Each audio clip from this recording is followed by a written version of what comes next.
Maybe not. Hello?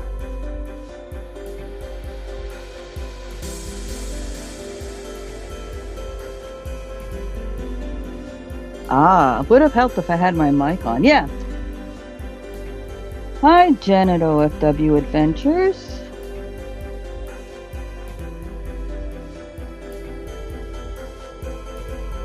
Hi, Irene. Hi, Cheryl. Hi, Kathy.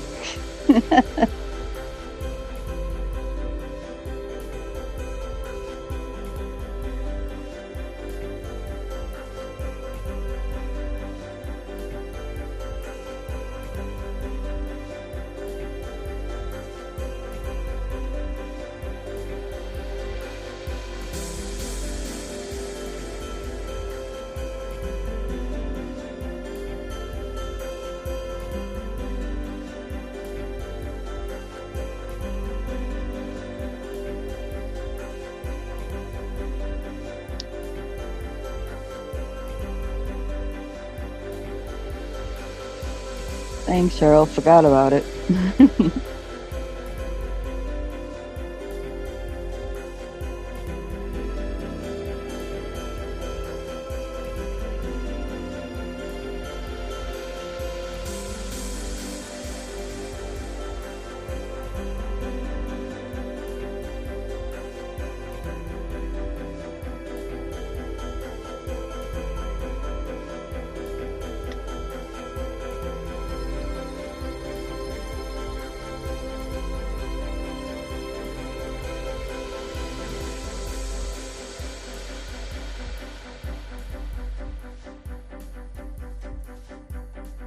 Uh-oh, making everybody dizzy.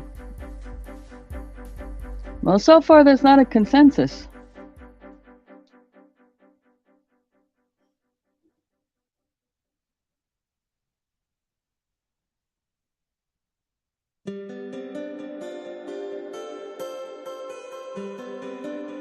So, Jen, how did you hear about my channel?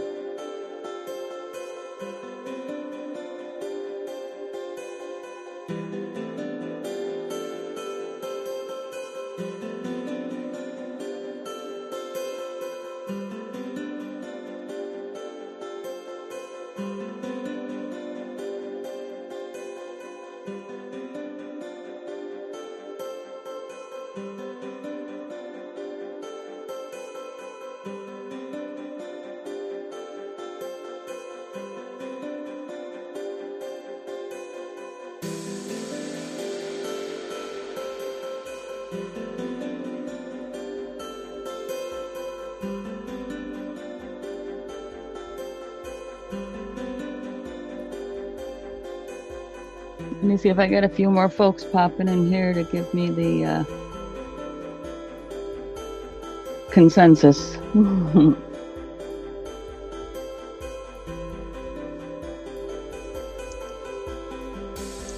Is the music loud or is it at a good level?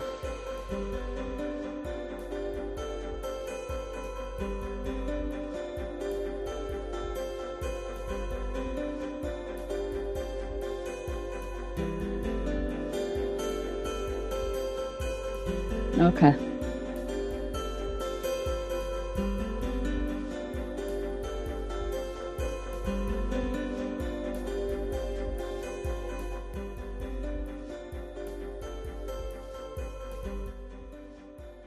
That better? Hi, Kristen. How are you today?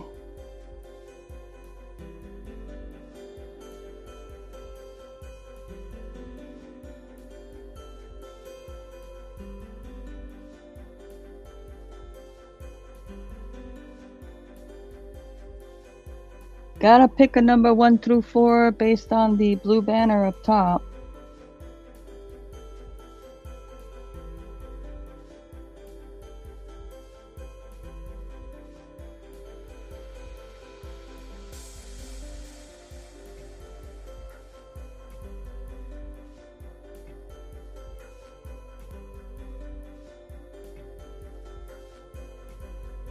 I appreciate it, hon.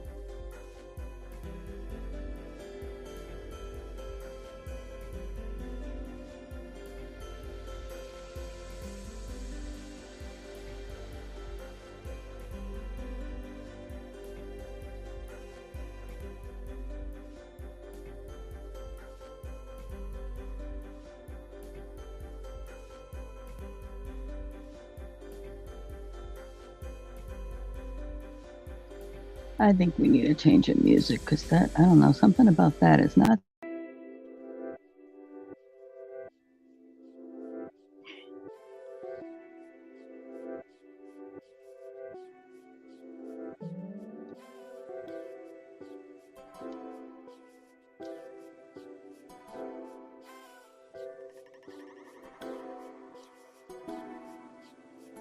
Okay, so I guess I'll just go with the first thing that somebody said in here. The first one was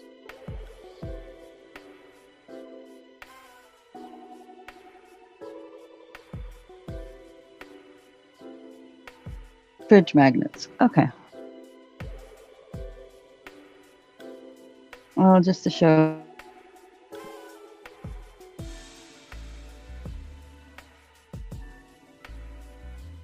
The supervisor is here.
Yay!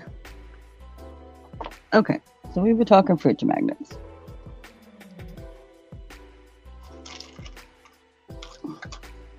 So this is what I found.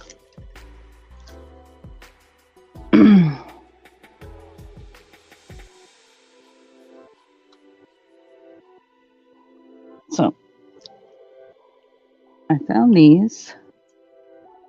They're extra lids to canning jars.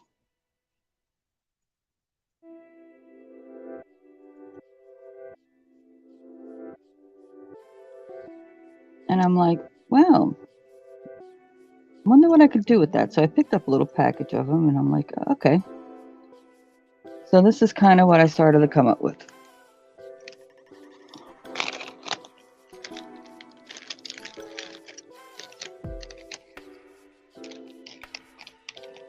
So of course crochet is involved. Hi Anna.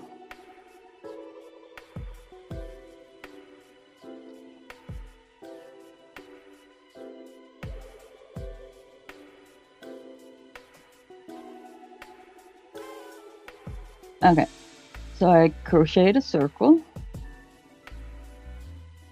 and then I applied it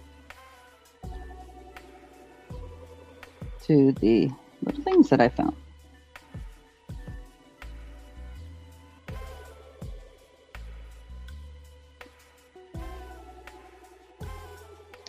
Okay, so now this is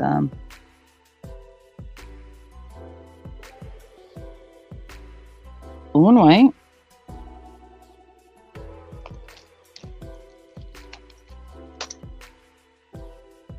I'm gonna give y'all a choice.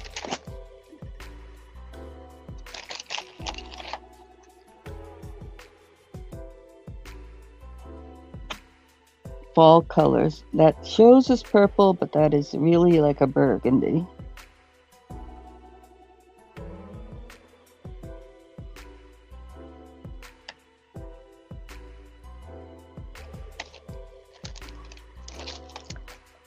And then black and white.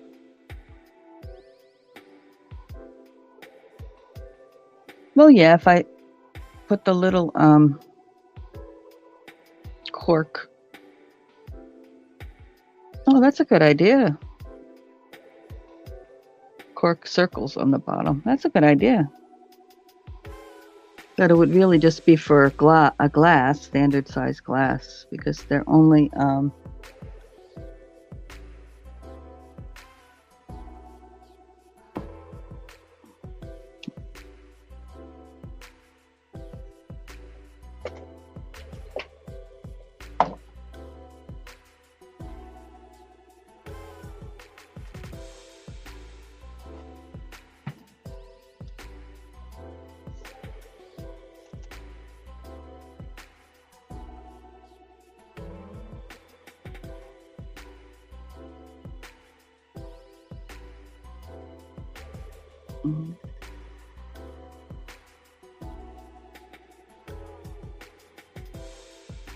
the inner lip is only about, let's say, 2.5 inches.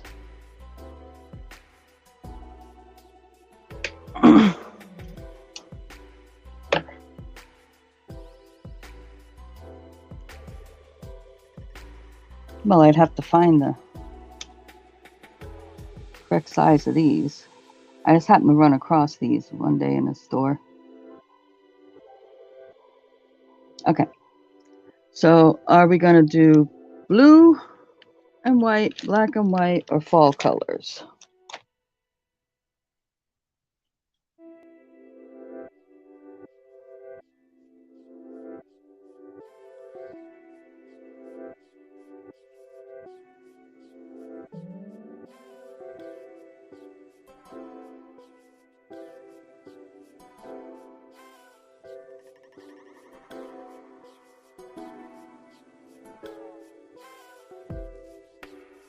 Fall colors. Black and white.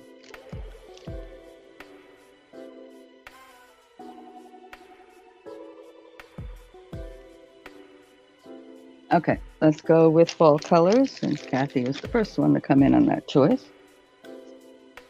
So I'll just start out that way. Crocheted the ring. Crocheted the circle. It's secured in there.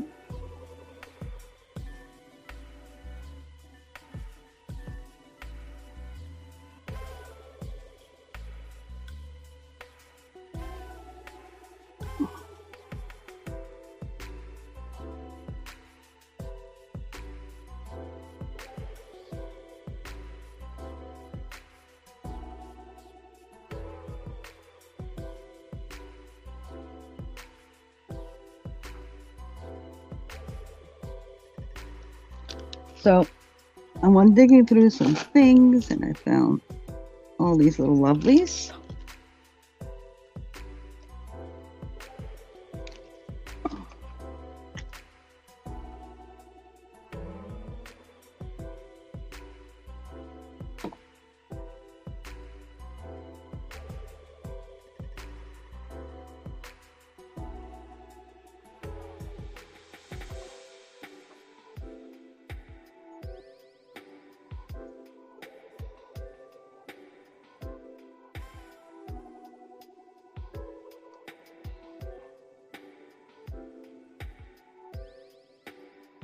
Okay, so I think I want to start with this.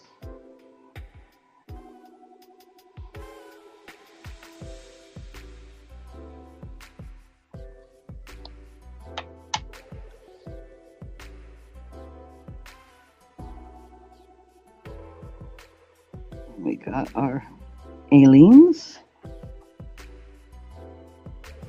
It's a nice wood button, vintage.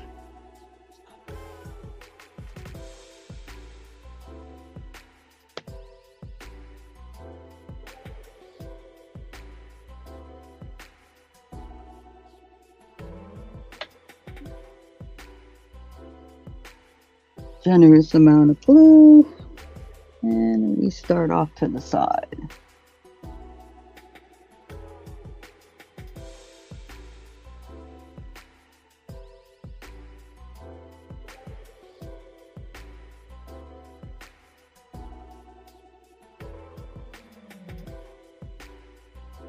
Mm-hmm.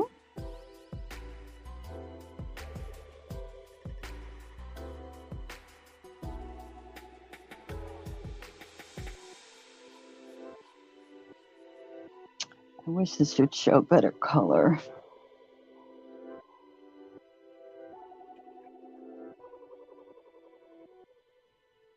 It's not purple, but it's okay.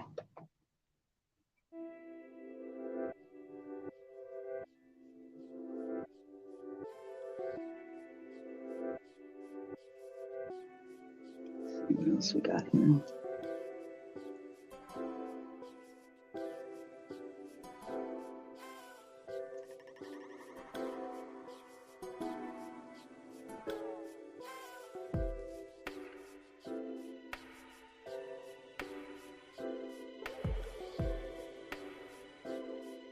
And that yellow's more of a gold, but you deal with what you got.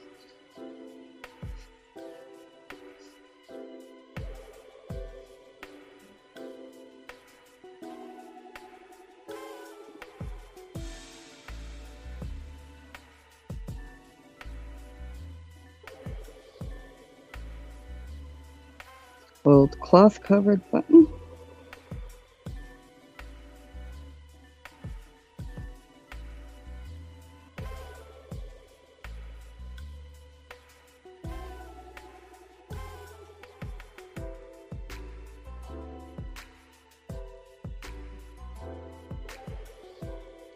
Let's see.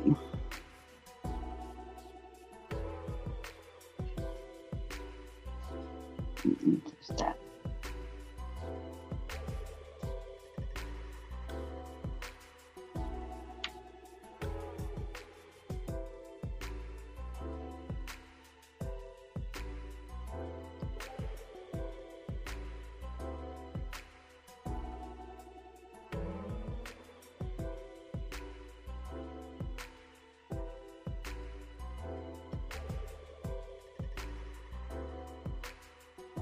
Pum pum.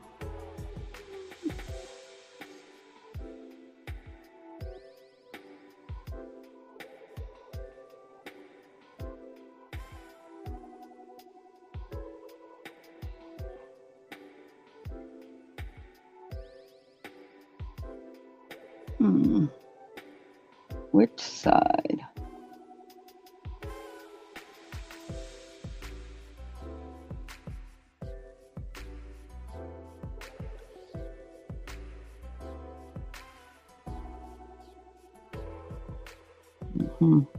Side 1, side 2. What do you guys think is better?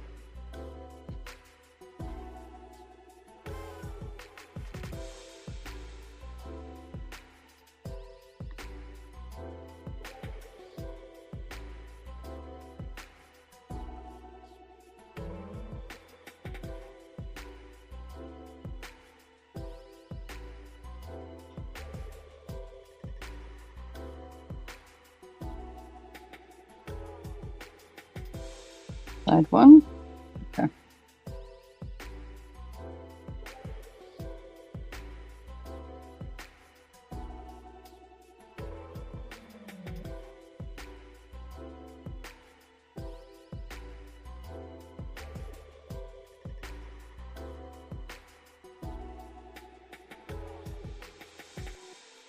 Just glued and dropped.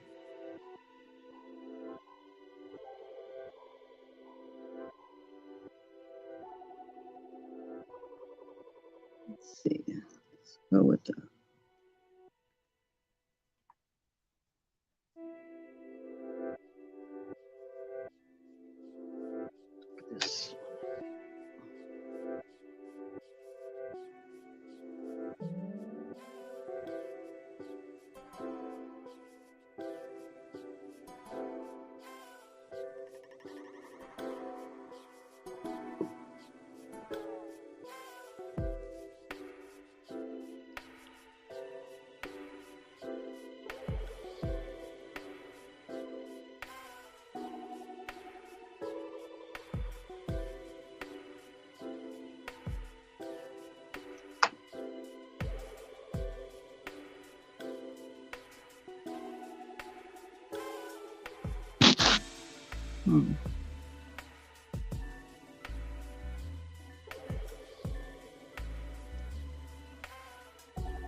Oh, 10-gallon bag stuffed with buttons for $5. That's amazing.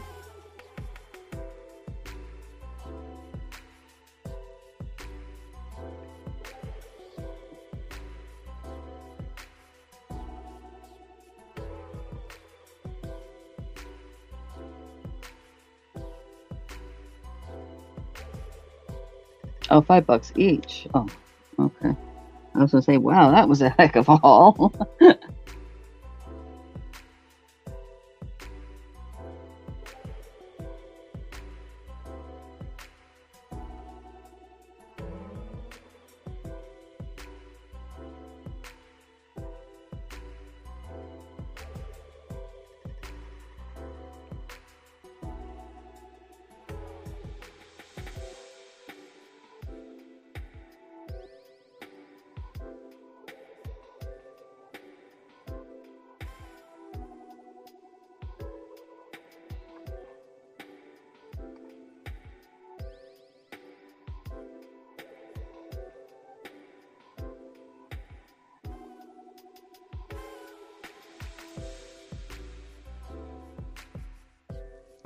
Let's see what else I got here.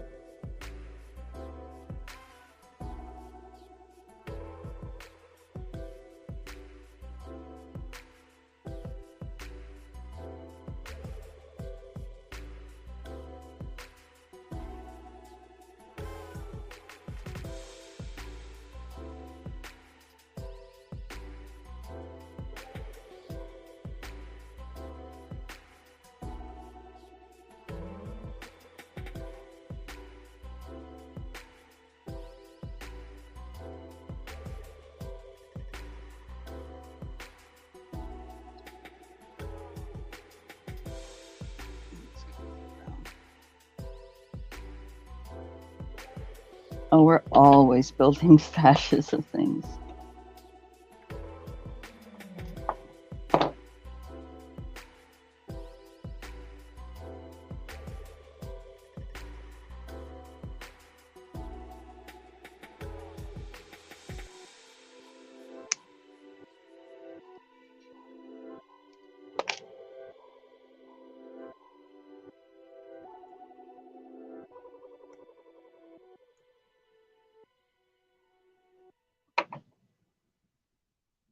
Oh, yeah. Brown leather.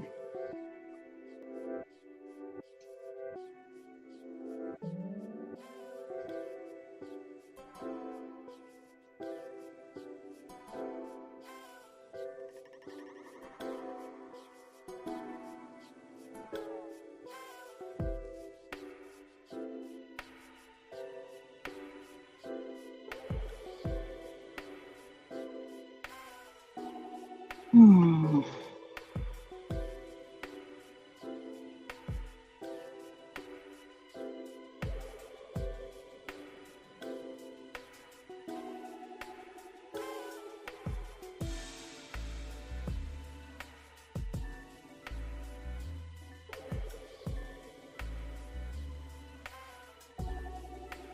Yeah, I know. It's incredible.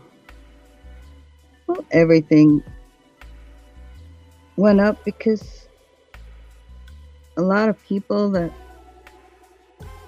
crafted, all right, how do I put this? The younger generation doesn't craft as much. So they basically threw out a bunch of stuff. Oh, the thought. So those that still know the things that they can do with those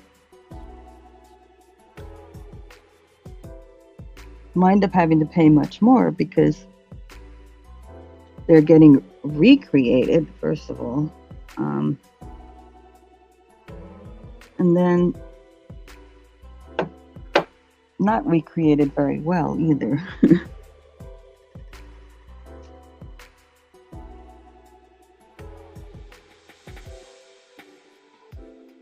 Okay, so I think we should put the horsey in there.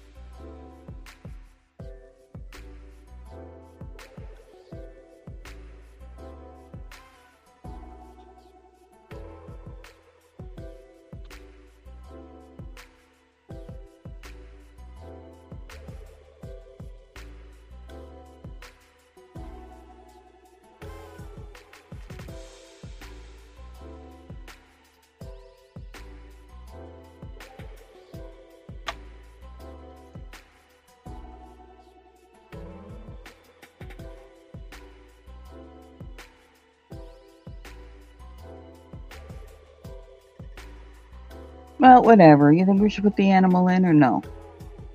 I mean, it could be a subtle thing as to the person you're giving it to.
So what do you guys think? The walk along the edge or the propped up?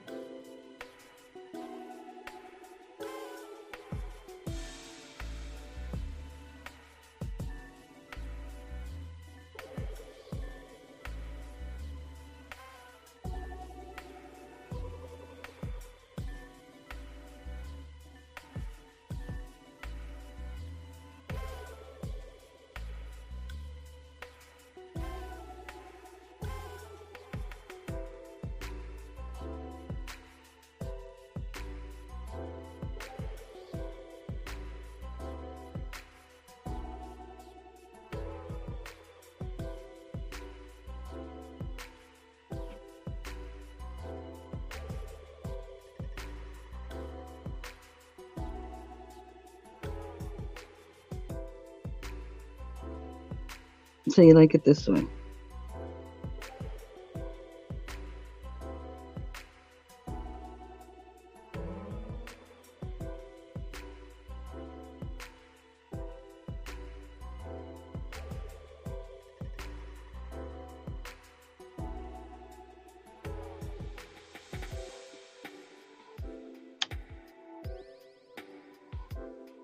Okay.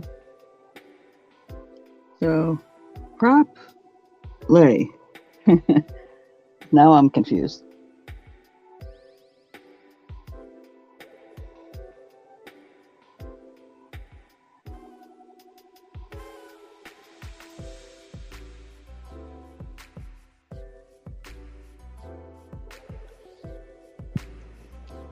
All right, Papa J.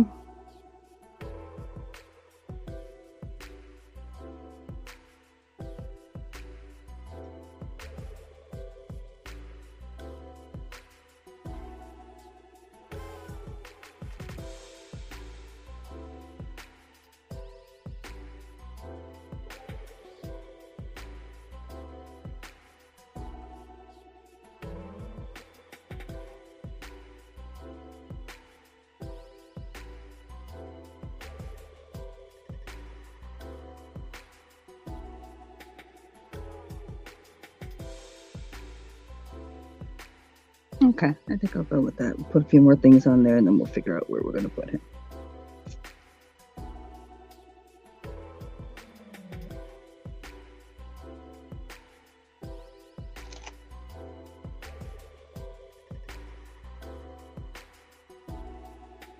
Let's see.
Hmm.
What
challenge, Papa? I didn't hear nothing about no challenge. What challenge?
You know, I didn't get no email.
Okay, give me just a moment here.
Nope.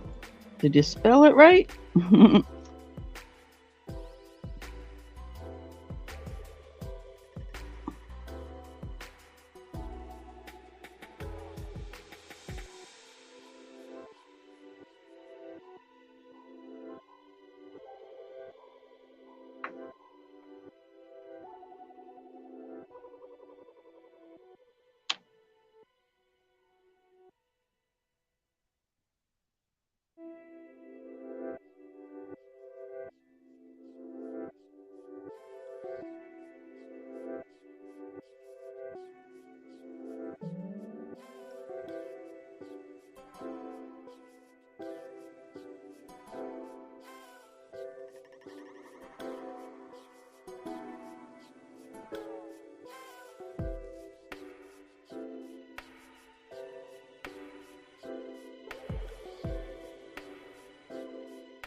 Yep, had that done. They only lasted me about 2 weeks.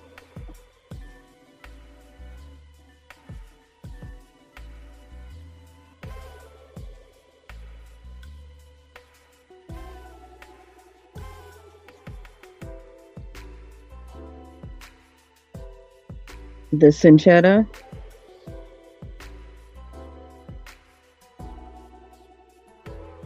I know it's different than my screen name, so.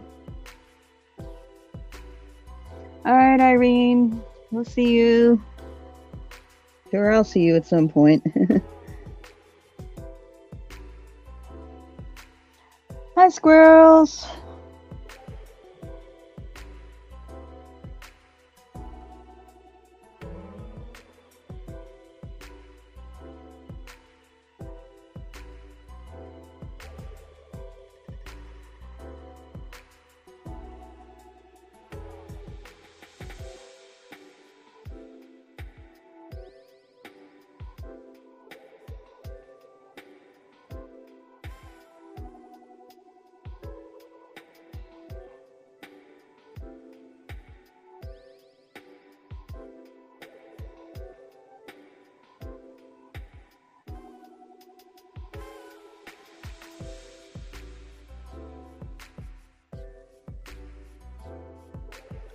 Oh my goodness, my lag is so real today. Wow.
All right, I'll check in a few moments.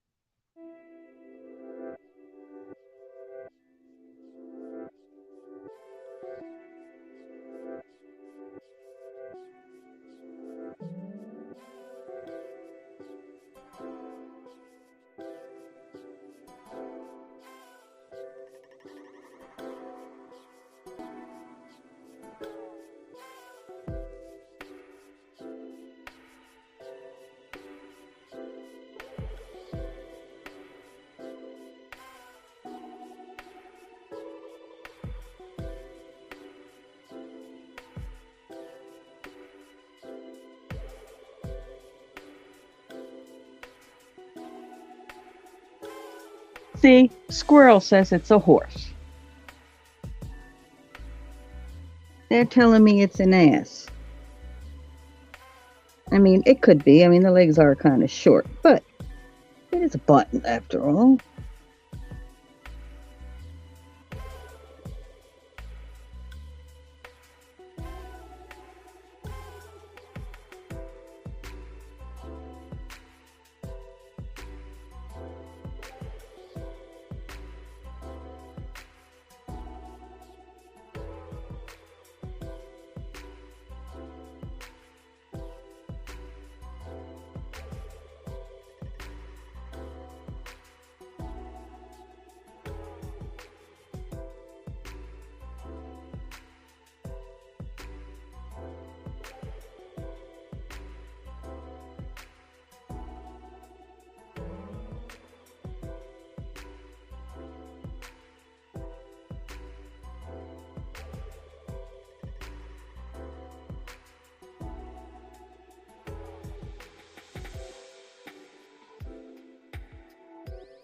And I'm gonna go out and come back in and see if that helps this lag, because it's incredible. Be right back.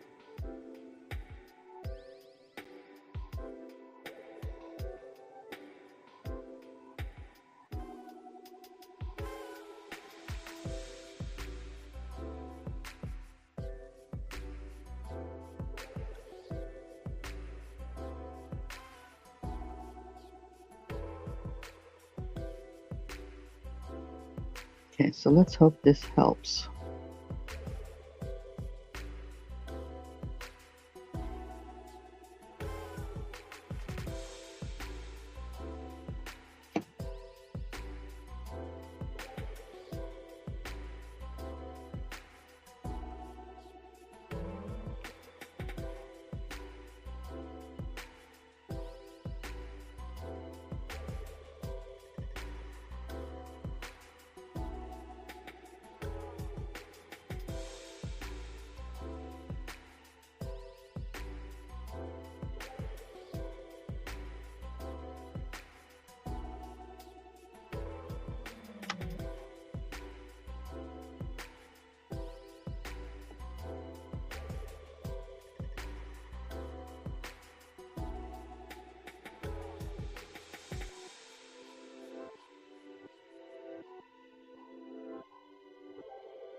Oh, that helped a tremendous amount. Okay.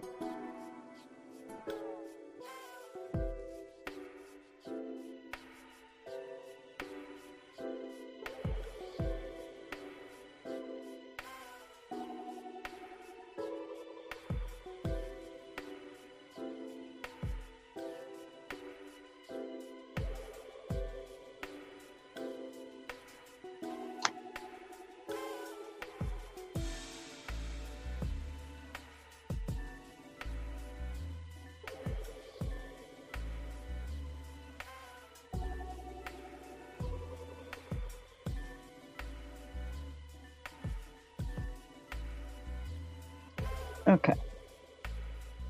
I'm going to set this aside. I think I'm going to call that one done. Let that dry up.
Okay.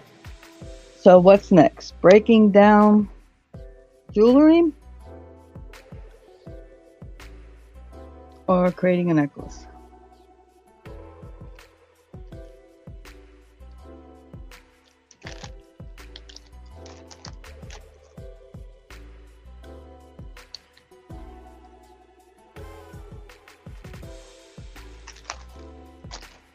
Or do I call it an hour? I'm willing to hang out for longer if you guys want to.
Okay, just give me a few moments. I'm going to answer Jay's email. We'll get back to it.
Okay.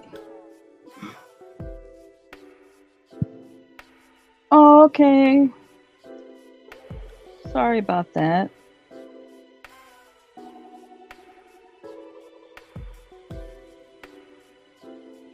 I'm such a bad host, but I wanted to take care of that before I forgot.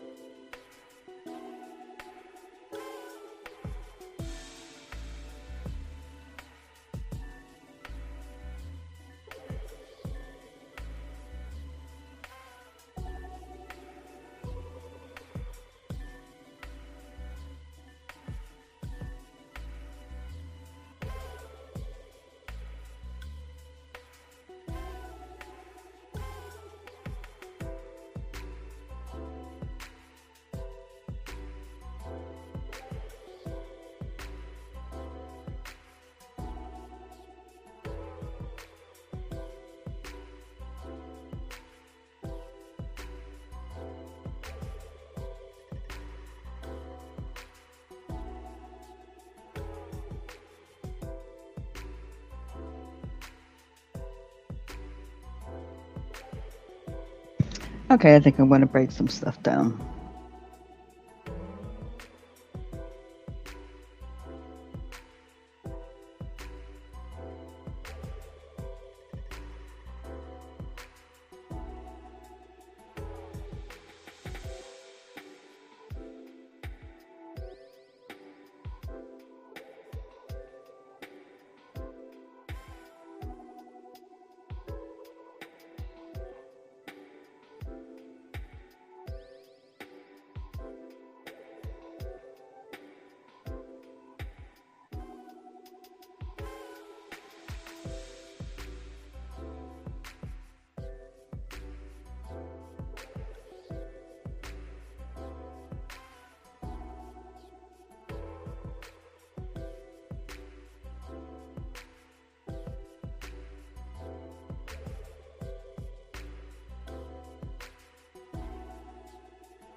Yeah, I know, Cheryl, but I don't have like set times necessarily, especially my pop-ups.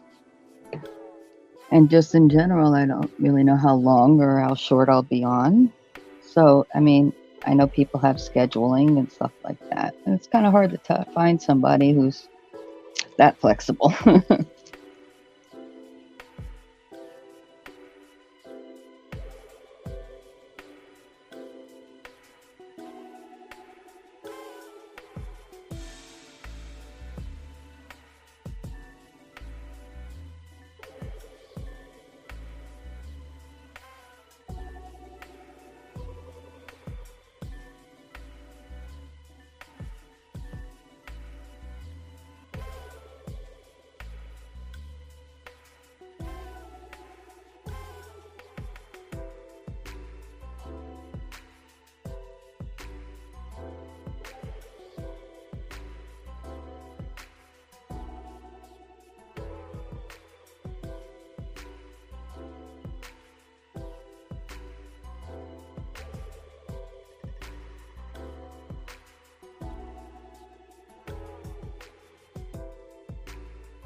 Yeah, you gotta send me a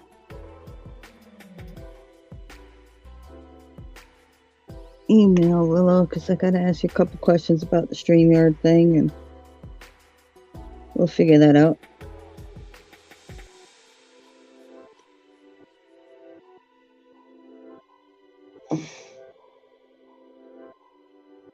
How you doing today, Dusty?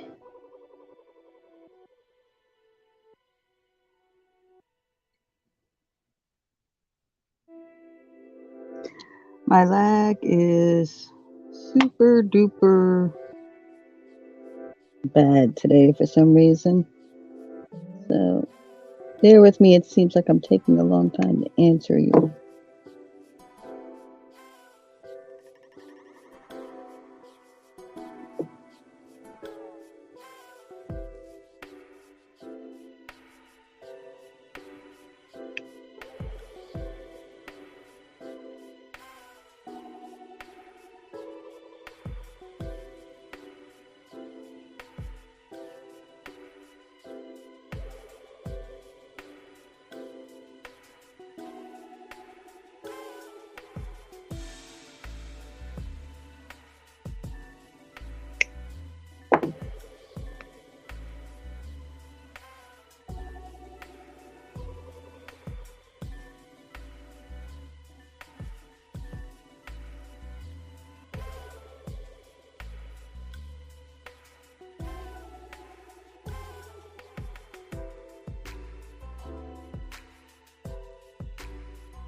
Hmm.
Okay. Thanks for coming in, Jay.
Hello, dear. Hey, it worked. Okay, so now I gotta Yeah, well, figure out. you got a cat under the camera. That's okay.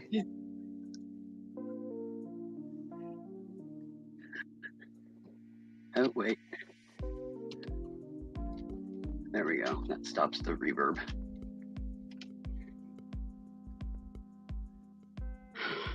Hello, Callie. Come on, girl.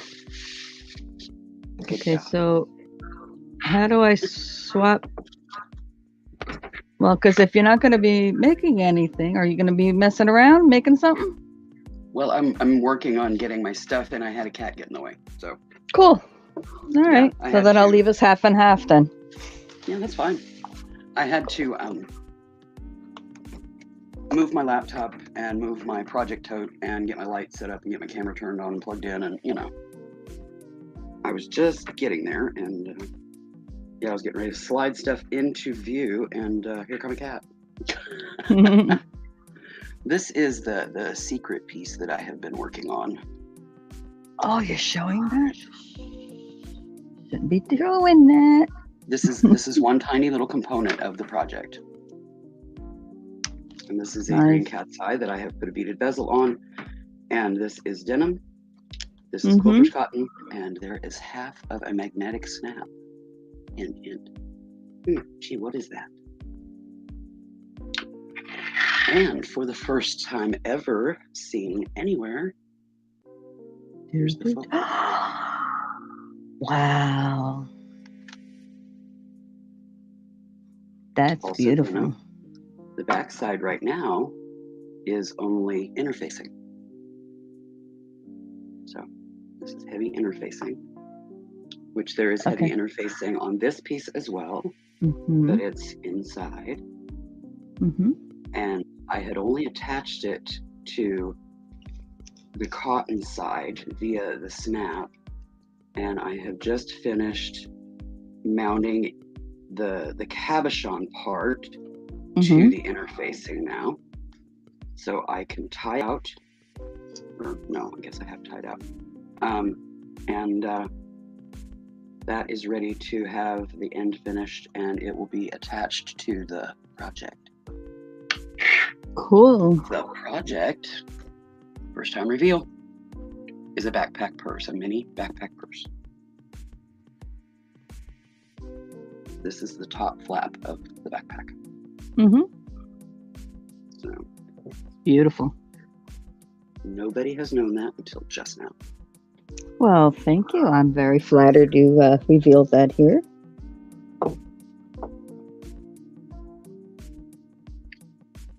But my old one, which is real leather, the zipper's going out on it. So I will need to replace that, because I will keep it. I mean, it's leather. Well, yeah. Got to honor the animal and wear that leather down to threads, it did die to create that bag at some point. But I used that bag for the base style of this one and created a pattern from that. But then I've modified it to improve on it a little bit to meet my personal needs a little bit better even yet. So right. I've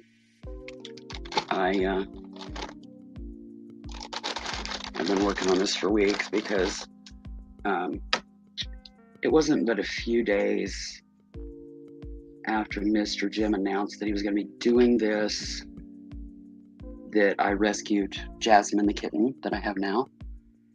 Sprained my back doing so, and so I spent a couple of weeks. Sis was even off work. She took off for a couple of weeks to take care of me while I recovered from that, because it was pretty brutal.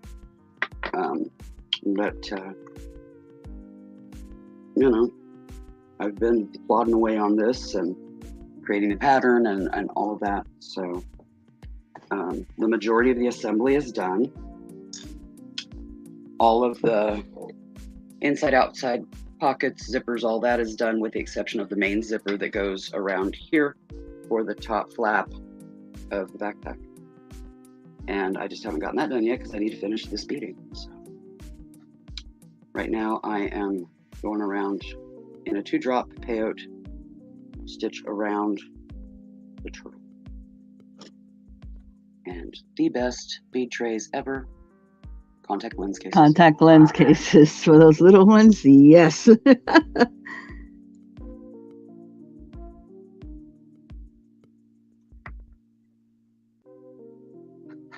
Yeah.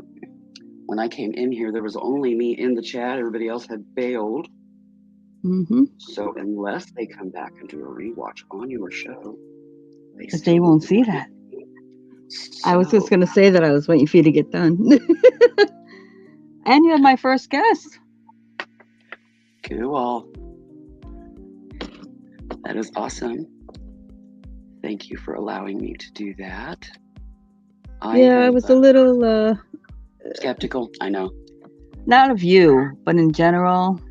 Well, just of StreamYard and doing the whole thing. I know, because there's a dark element of that. Unless you know the person and know they tend to dark screen, a good thing to do just out of general habit, I will tell you this now, before you bring them up on panel, you can see them in the little screen on StreamYard. Have them kick their camera on for a minute just to identify that they're a human being and not a penis. And then they can dark screen before you bring them up if they choose. You know, and that just helps for you to ensure, you know, that you've got the right people, because there is a lot of impersonators on YouTube. I have been impersonated. Took me months to get it resolved. It was in auctions, so they were buying things, and I was getting invoices for stuff that I wasn't even conscious, let alone online, to purchase. Wow. So, yeah, there is definitely a dark element to YouTube and StreamYard that simple things can prevent issues. But, you know, you got to learn them from folks first. And that is your biggest thing, is have them show themselves on screen to you. And then if they want a dark screen, you know, if they're not doing an extra camera or something like that, you know, that way you just know for sure that you have the person I think it you're is expecting and not a perv.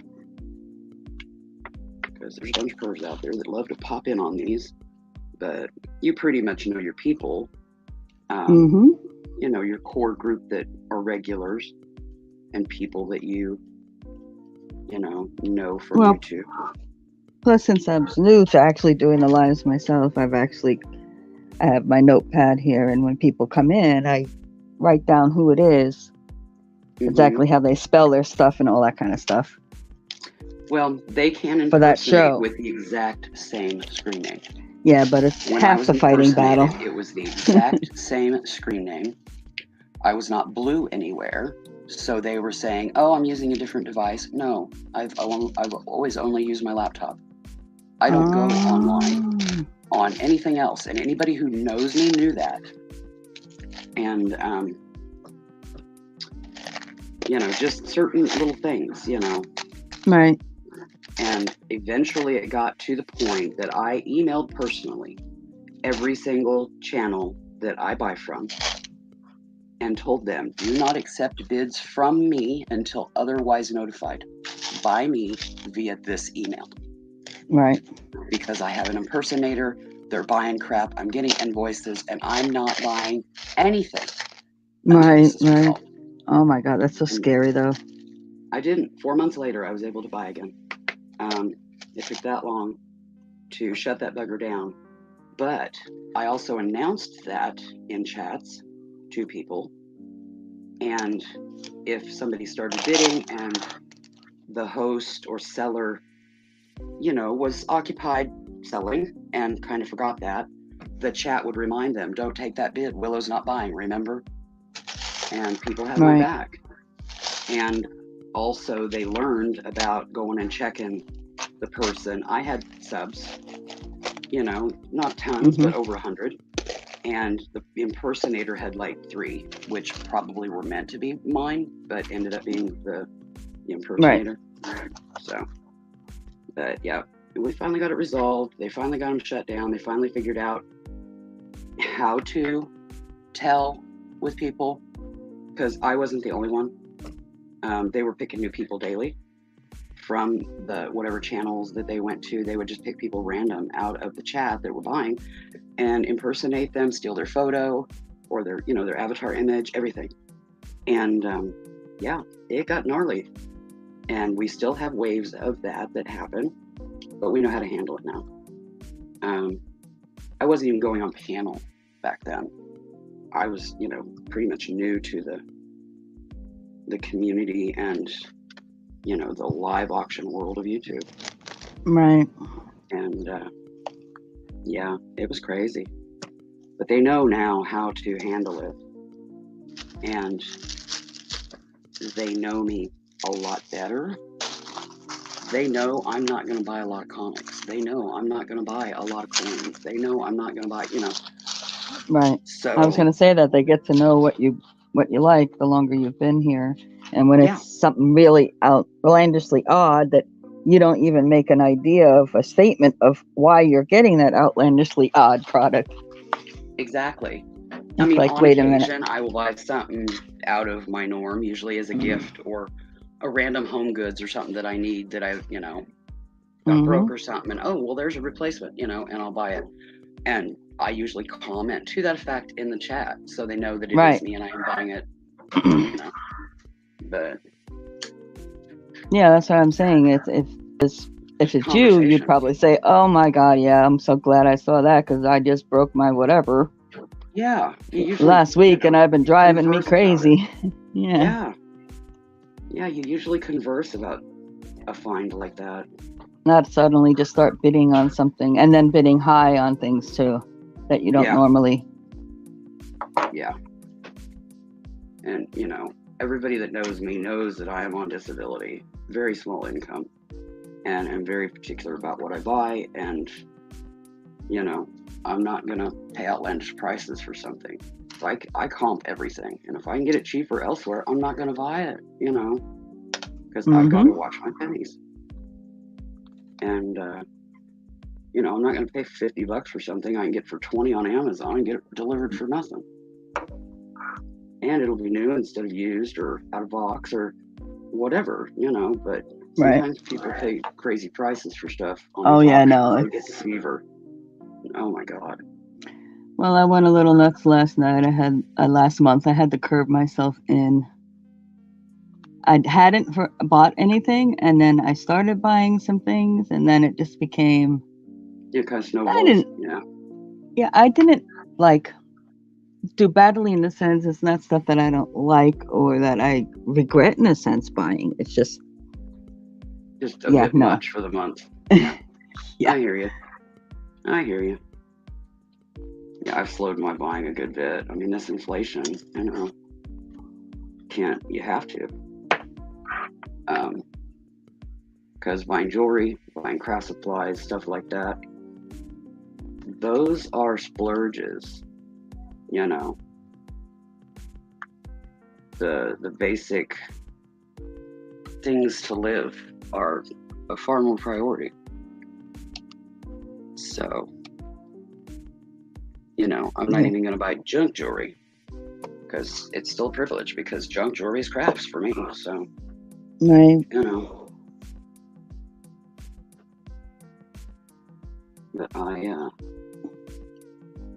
But I got it down to a thing now where I know certain buyers where I can get super good deals on stuff. Yeah. And they'll do larger one-time shipment boxes and things like that rather than piece by piece, you know? Yeah, instead of piecemeal, yeah. Because what was super killing me was the darn shipping. Because it's not like I was paying a bunch for. The shipping just was like, oh my God. Yeah, and if you can get a bulk from somebody for a deal, plus the one-time shipping versus piecemeal and shipping on everything, you know, that's eating up your monies to buy things, you know, because the good old postal service is getting it all. Yeah. And there used to be a lot more channels that would let you accumulate over the week or 2 weeks or sometimes even a month and then ship it all in one go. There's less and less of those. Well, because they get screwed over with the current state of things, because too many deadbeat buyers came out of the woodwork. Well, I'm even like, hey, if you want to, whatever by the week. Hi, Denise. Yeah, I often, they'll invoice just me don't for do the each shipping item, part, and then just send me the shipping invoice with my last at the 2 end bits. of the month. Right. Yeah. Exactly. Hello, Denise. Yeah, I do that whenever I can, because it just makes it more cost effective.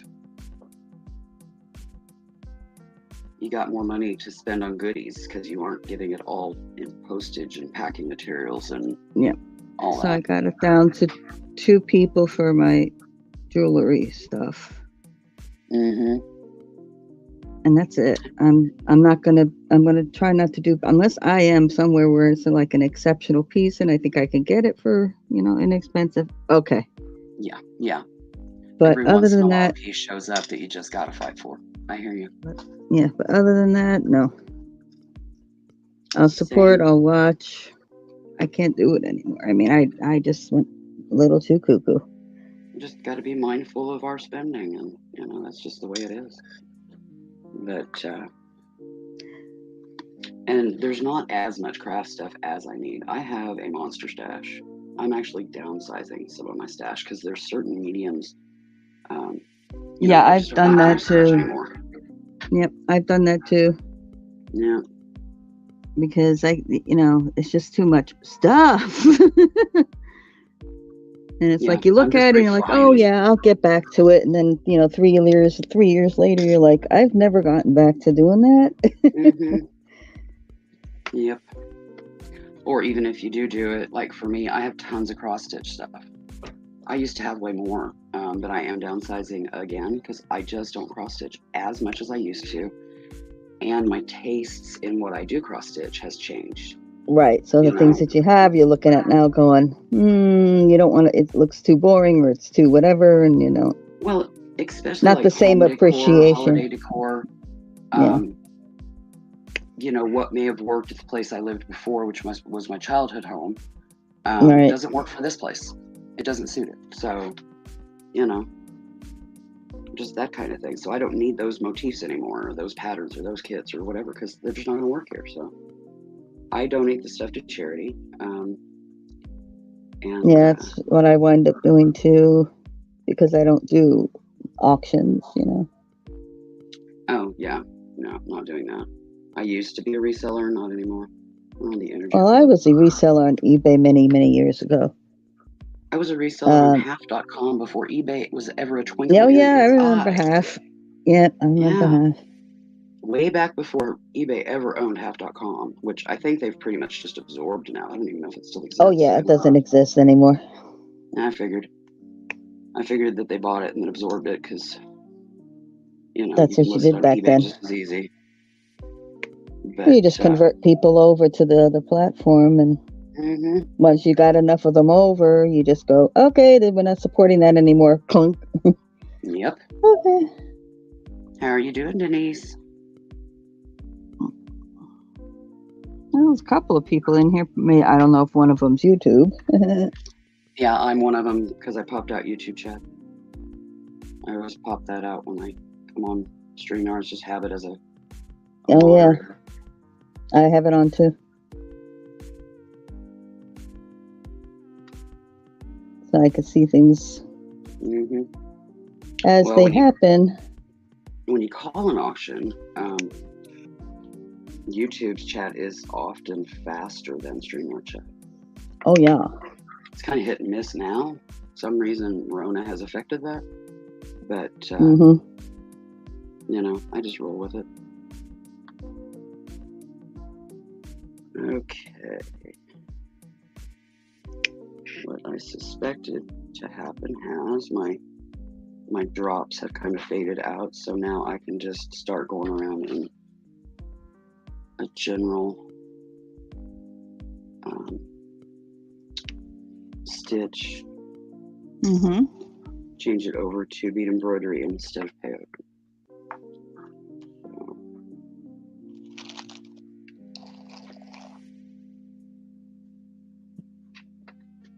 but I am going to... Loads of stuff to sell or donate. Like what, Denise? You know, if she's still here. She is. Okay. Because I'm in there too. Well, I wasn't looking down at that. I was looking up at the bigger screen where I can see what you're doing. I glanced down at that. I have my I do this all on my tablet. Yeah. Yeah, I don't even have and then I've got this remote camera that Flippy Crazy Lisa gifted me when I was moderating for her for a while, helping her through a hump in life. And well, I don't have any internet in my house. It's service on the item, you know, on the device. Yeah.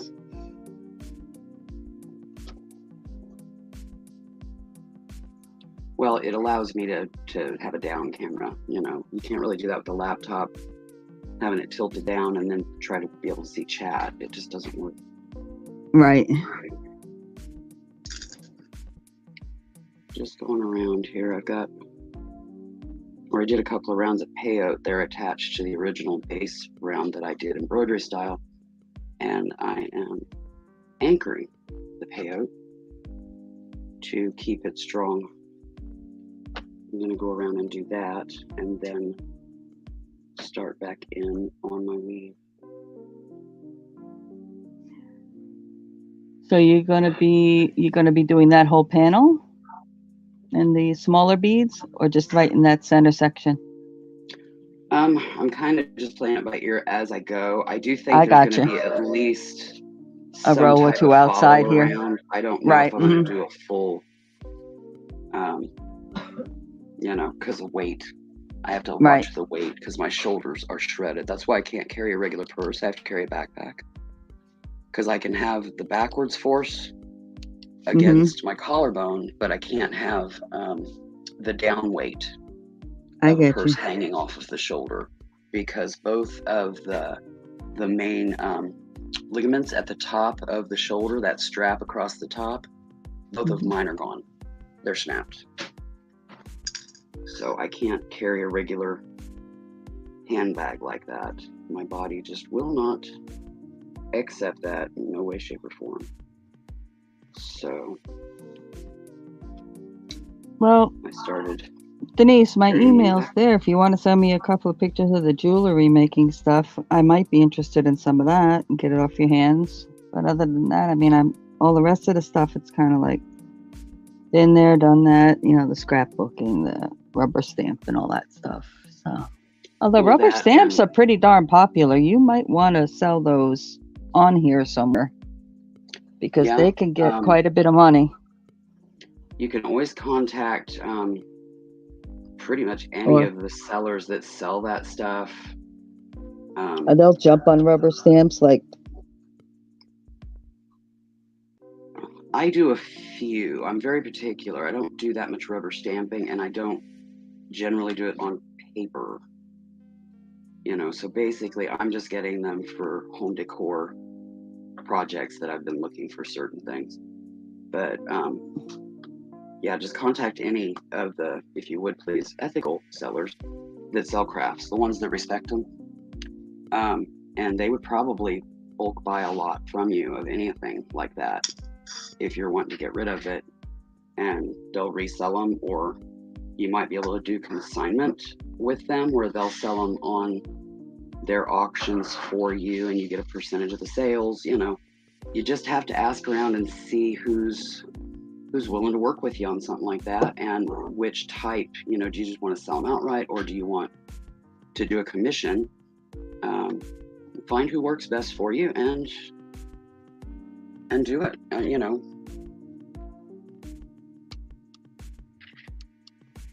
I mean, you know, like Big Barn, they sell some craft stuff, but they have no clue what they have.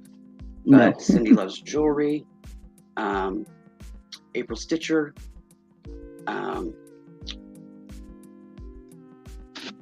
Two Hip Chicks, they sell craft supplies, and Mary and Dawn might not know a whole lot about them, but well, they do their research a little bit on it. They sell them in smaller lots where people with limited income can, correct, buy them.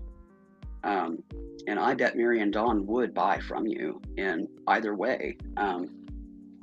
Just check out their channel, Two Hip Chicks, and grab their email off of one of their auctions, or one of Johnny's auctions, because they come on and sell on Johnny's Cajun Roots reseller, and they'll have their email up on their screen when they sell.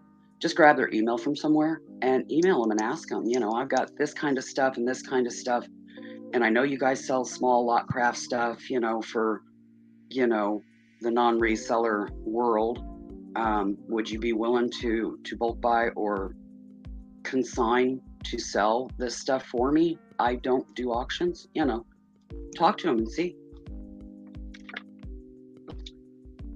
Especially if you're one of their customers, because they're going to be willing to work with you because you're one of their regulars, kind of thing. Just check into it. I mean, we're hanging out in a world of resellers here on YouTube. You can bet there are some out there that would be more than happy to buy the stuff, give you a decent price, but still leave a little meat on the bone for them to resell it. List it, whatever they do,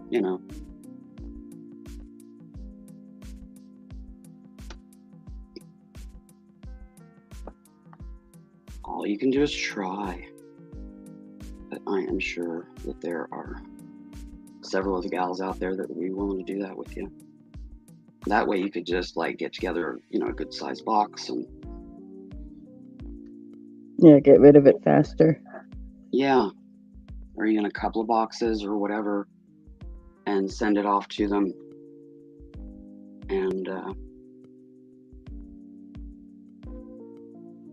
then they can do their thing with it. But, I mean, I know Cindy Loves Jewelry sells stuff. She'd probably go through it and keep a good bit of it before she sells it, because she's a heavy-duty crafter. Mary and Dawn aren't crafters, but they're respectful of, the private buyer and not the resellers trying to buy bulk lot, which I appreciate. And Cindy's the same way. She does that as well. She does small lots. But like I said, she's also a crafter, so she'll go through and probably keep a good bit of it to play with for a while before she gives it up. But that just means you'll see your stuff on her crafty live shows. You'll see her put it to work, Yeah.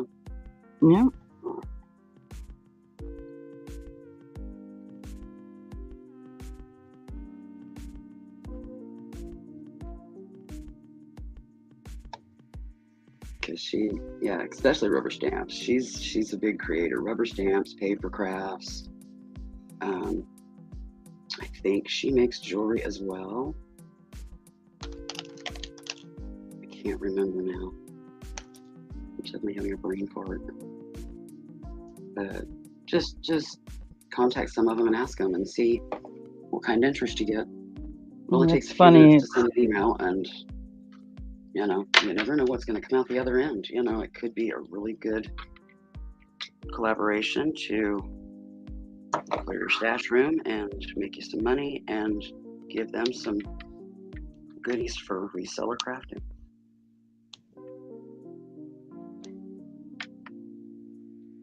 Yeah, well, that's actually how I wound up finding this whole community. I was trying to bulk get rid of all my stuff that I made. Downsizing. Yeah. Not my to make stuff, my stuff that I made. I have thousands of things. Well, over 1,000 for sure. Yeah. A crap ton. Small and big. And I was actually looking for people to try to buy in bulk. Yeah. So I could just keep crafting, because I do it for my sanity more than anything. Yeah. So same. It's I haven't sold many pieces, but it's all right. made some new people. Got to know some people on here who were like myself into crafting stuff, and that was kind of cool because I didn't have anybody around me, who crafted. Well, I mean, how many sales have you done trying to sell stuff? Sometimes it takes a while for people to catch on to you. Well, the only sales I've done, and it's not even sales, is I've been on 3 or 4 benefit auctions. So you sold goods to help another? Correct. Good karma. Yeah. So it actually cost me money in the end to do that, but it wasn't I didn't care about that part. Yeah, you did it for a good cause.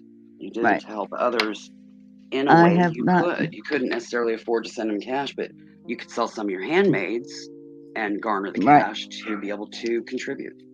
And that's awesome.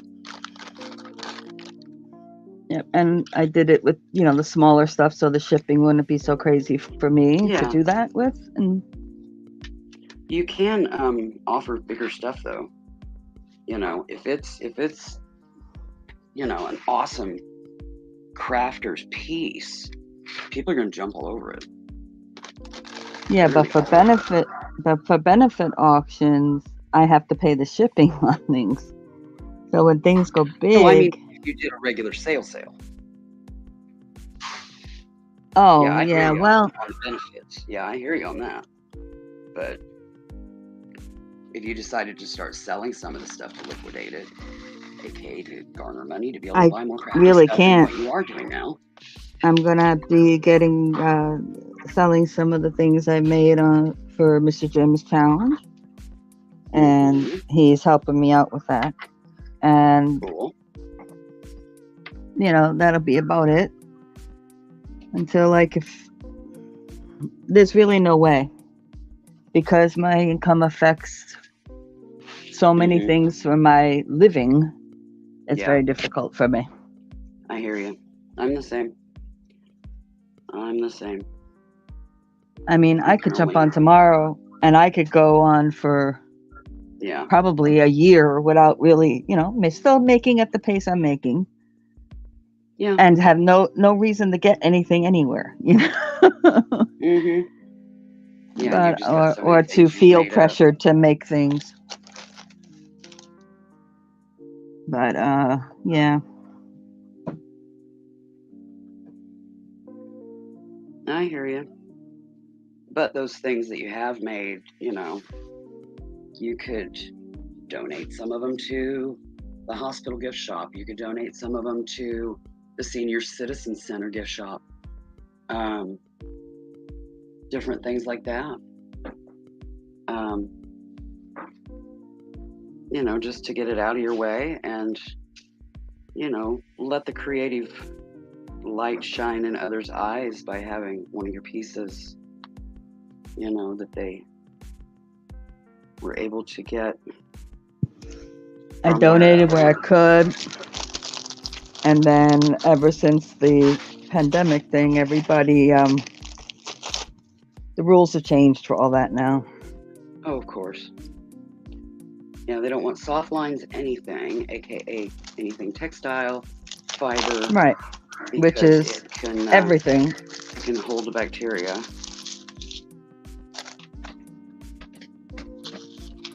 Yeah.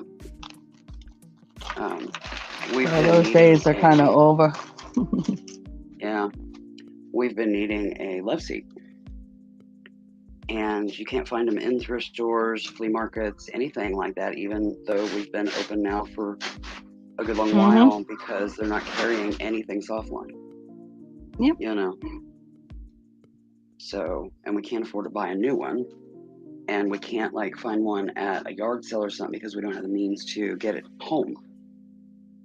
So, yeah, it's been a pain in the butt. Literally, because the cushions are wearing out on this one and my ass is on it right now and it don't like it. There's nothing I can do about it. Kind of stuck.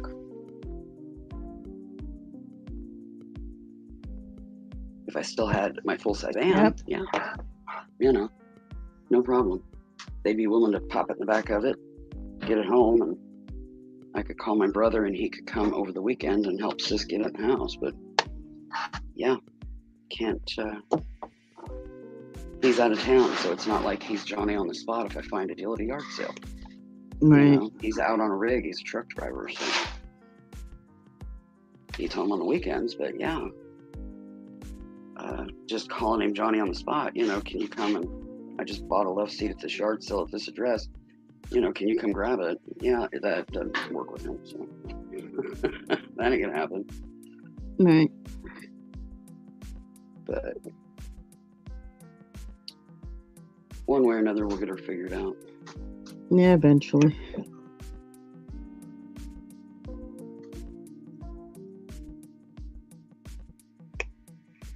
Okay, there. Now, do I want to do them around the same color, or do I want to? No, I don't. I'm right at the end here, so I want to add a color.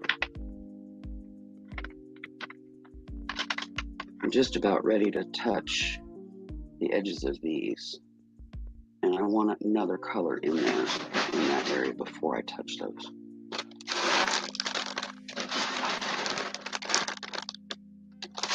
Let me see.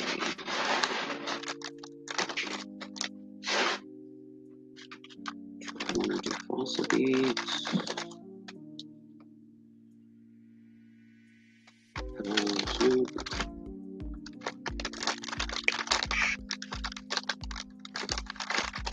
Digging around trying to see what I've got in my bag that would work.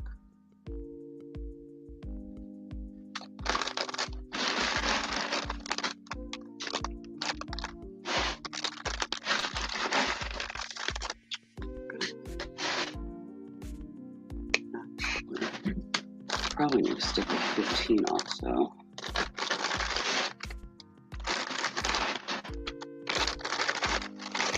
These two colors are out because they're the ones that are around these and these, and I want a contrast color.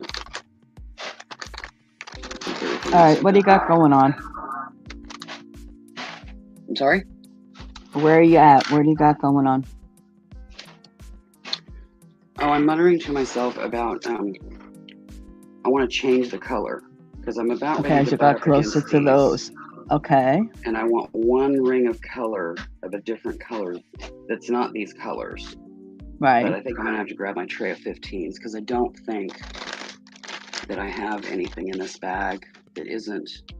The rest of them are 11s and 8s. So I need to grab my tray of 15-aught beads. These are the ones I just used. I need to empty them out of the tray too. Let me go grab my tray. Sorry about that. Sis is mixing cat food, so sorry about the rattling in the background. Whatever. She's in the kitchen and it echoes very, very, very well.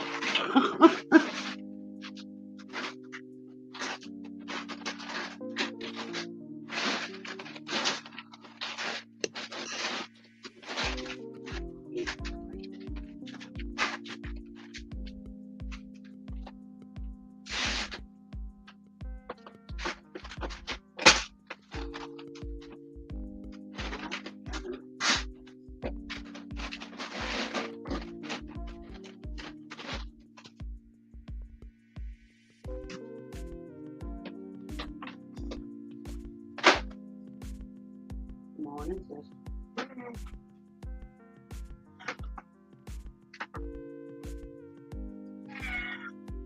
What? You think so? You gotta let me sit. Yeah. You gonna let Mama sit? Nope. I love you too, sweetheart.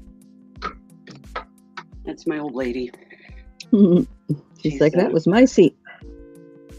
She's 20 plus years old. We're not sure the exact years because she was an adult rescue, but her age when I took her to the vet was estimated at 3 to 5 years when we got her, and we've had her for 20 years. So well, that would be it. About 25. Somewhere in there. She's my hospice kitty and the last of my original batch when we moved here. All the rest have passed in the last 3 or 4 years from old age. And So yeah, but we have 4. One is let's see, one's going to be 8, one's going to be 7-ish, because they were about 6 months old when we adopted both of those. And then I have Esme, which is a year this month. She's the kitten that I adopted, that we rescued last summer over the 4th of July weekend. And she was about 3 weeks old. So, you know, she's right on the year mark here. And then we have Jasmine, or Jazzy, and she is 9 weeks old this week. So she's the one that I rescued that I sprained my back on. And she's currently over here attacking a toy over a very large ceramic cat that I have sitting on the floor. Giving it a workout. Yep. She loves that cat. Let's beat her up. She's beating up the toy. She just keeps jumping over the cat. It's like in the little area she's playing in right now. Let's see. Do I want a patchy blue?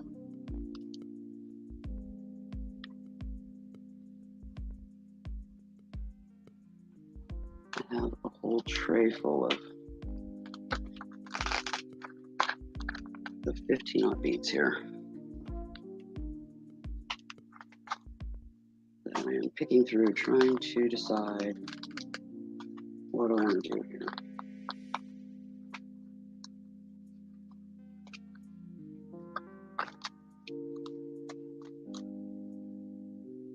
This is my 15-aught beads bead tray that I am currently digging through. Can you get a stay camera? Okay. Talking to my camera. I know. You can see my bead tray here. Yep. That I'm picking through. These are all of my 15-aught sea beads. Or at least the majority of them. There's, I don't know, maybe half a dozen bags that are in other project bags. You know how that goes. Right. Yeah, of course. Yep, they wander off and hide in whip bags. I think the Apache blue's not going to contrast very well. No, it's a little purplier. Emerald? No.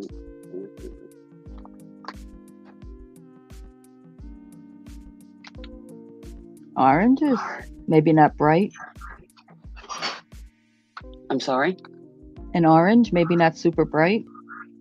I was thinking about that, but I don't really have like a pumpkin. They're all bright. Right here. They're all bright. Do you have a reddish orange? Kind of. But it leans more towards coral, which is... It's too, yeah. Yeah, see, it's too close to it. To what I'm... Yeah. Purple? Darker purple, sorry? maybe? Darker purple? Let's see. Most of my purples are kind of muted.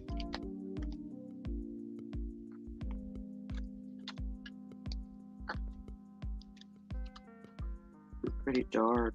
I don't know if they're going to show up against the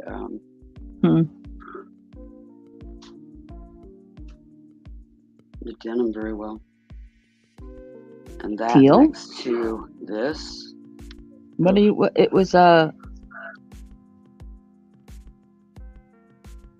what color did you actually have in the center? Because I know it's pale. This is a orange calcite. These are Larimar. These are faux coral. Green cat's eye. Moonstone. Howlite. The beads that I just laid on are a rose lined amber bead. Okay. They're calling them fancy dusty rose. The Miyukis. Well, Number what about 364. I don't know, that blue. No, go to the next one to your right. No, next row.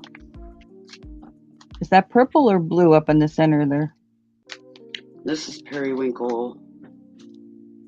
This is like a light periwinkle. And this is That's another bag one. of those.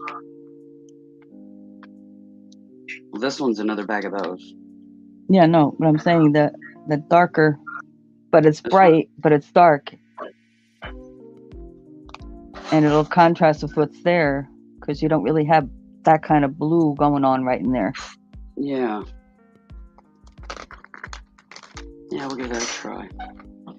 I mean, you can always put 1 or 2 in and go, no. Ow. Kitten claws. Mm-hmm. One of these 2 bags just pooped out 2 beads, so I gotta find where the leak is.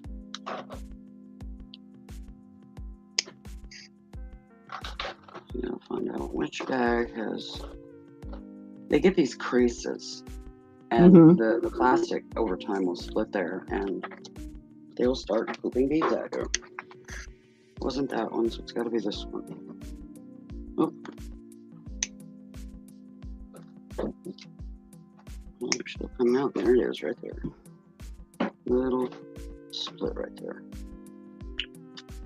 Okay, so those are the ones I'm going to use. See, that one already split on a leak, and I taped it. And that one's fixing to get taped here in just a Wasn't second. for tape and glue, the world would fall apart. Exactly. And you can't MacGyver without tape, glue, balun And bubble wire, gum. or, you know. Bubble gum. Yeah. Some random twine, you know. Mm-hmm. There's just certain essentials. Gotta have in your toolbox. Oh, and let's not forget the modern super glue. Mm-hmm. They've all served their purposes at one time or another in this world. And they will time and again because, yeah, they're kind of go-tos. Oh, I need it. All right. I think my hands are having enough of this. Change up. Yeah, your arthritis starting to talk to you. That's what mine does. That's why it's taken so long for me to do this. Because I have to keep taking breaks because of either that, or the kitten, or, you know, life. You know. Mm-hmm. It always has to, life has to interject itself into my craft life.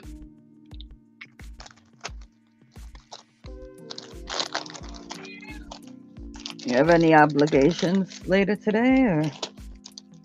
Just this. This is my mission today. Okay. Where are you, Jazzy? Okay, I'll be right back. I gotta go rescue a kitten.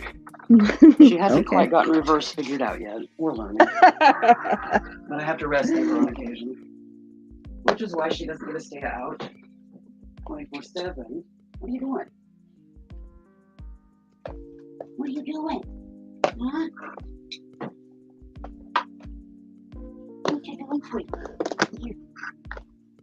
Oh my goodness. Did you scare yourself? Huh? Did you scare yourself? That happens, you know. It's just part of life. Here. There's my munchkin. The baby. Ouch. Pissed off baby now. I know. All right. She's still at the don't hang on to me stage. Well, yeah. It's like, oh, I'm rescued, cuddle, okay, scratch run. You know. Yep. She's just at that age. She's a baby. Mm-hmm. They don't know what they want. No, they just want to run around. The minute you contain them for what they think is too long, it's over with. Yeah. Yeah. That changes every time. Sometimes they surprise you. Welcome to my world. Yeah. The camera has... Hey, Mark. I have got to put a lock washer on this snake ham holder thing. It keeps coming loose, which is beyond maddening. Hey, Sarcastic, how you doing?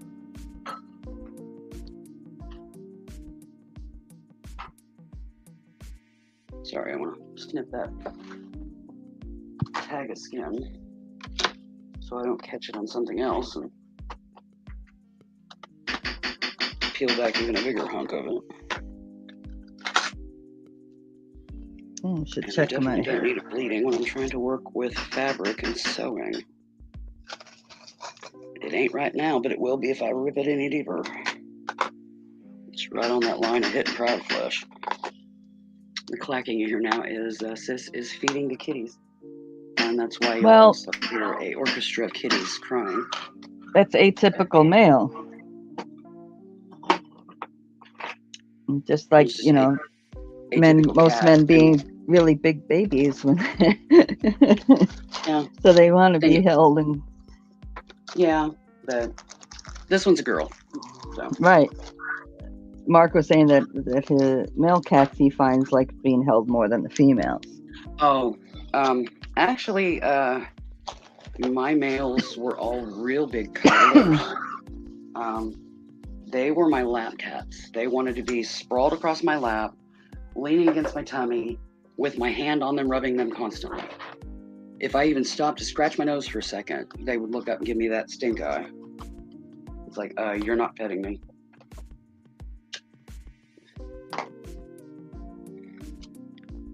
Okay, so we got the periwinkle, and I needed a piece of tape. We don't want to forget that. We don't want to have to get the pantyhose and vacuum out to find them because I picked them up wrong and that split kept going and it just dumped them all over the floor kind of thing. Mm-hmm. Never a good thing. So we will nip this in the bud. When I get done with the project, I will rebag and downsize if need be, because if I start these in here, they'll be somewhere else, probably on the bag, and we'll downsize the bag before it's over with. Okay. What you doing, Mark? Some of these loaded. Just chilling.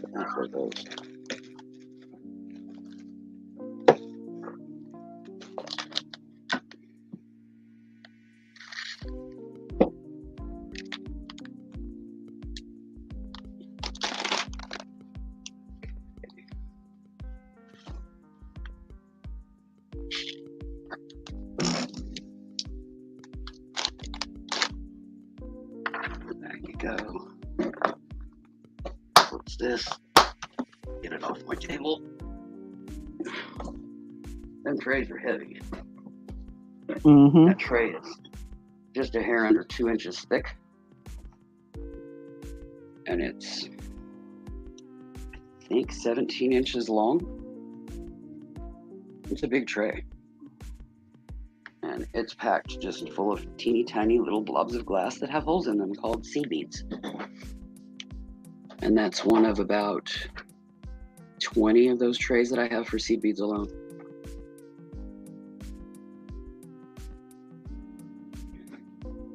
And none of them China. They are all either Japanese, vintage French from like the 1800s, or Czechoslovakian, vintage and modern. Yeah, I love beads, they just go when I can get out physically and hit up some yard sales. I love finding those little gems where the kids don't have a clue. Mm-hmm. And I look at the stuff and I'm like, oh, how much you want for this? And I'm thinking, $3, and it's a big case of whatever. And I'm like, sold.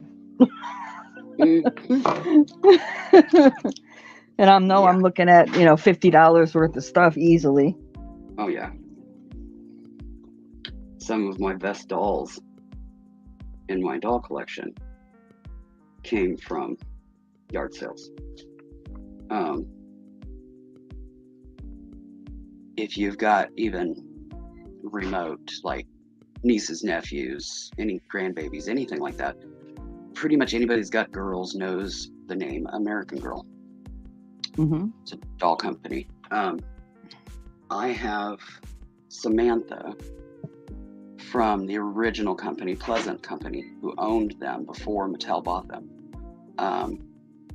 And went to a yard sale. She was laying on a table, unpriced. And I was like, what do you want for her? Oh, $5. And I'm like, we take 4? Sure. Mm-hmm. And I got a original vintage Samantha American Girl for $4. Wow. And when I went up to pay, she said, oh, this bag of clothes goes with her. They were all authentic American Girl. Yeah. Yeah, you gotta love those moments, I tell you. Yeah, I tossed that $4 on the table, grabbed that bag, grabbed the doll, and was like, thank you, and ran the car, sat down before the car anybody else made a comment. You know, let out a girl squeal that I had just gotten that deal. Then I got up and got out and went and looked at everything else I had. My eyes radared in on that doll. I couldn't pay for it and get it in my car fast enough. I didn't want anybody asking me about it because it was in my arms. I didn't want anybody wigging out and trying to rip it out of my arms. It was paid for and in the trunk. And then I went back and looked through the rest of the yard sale.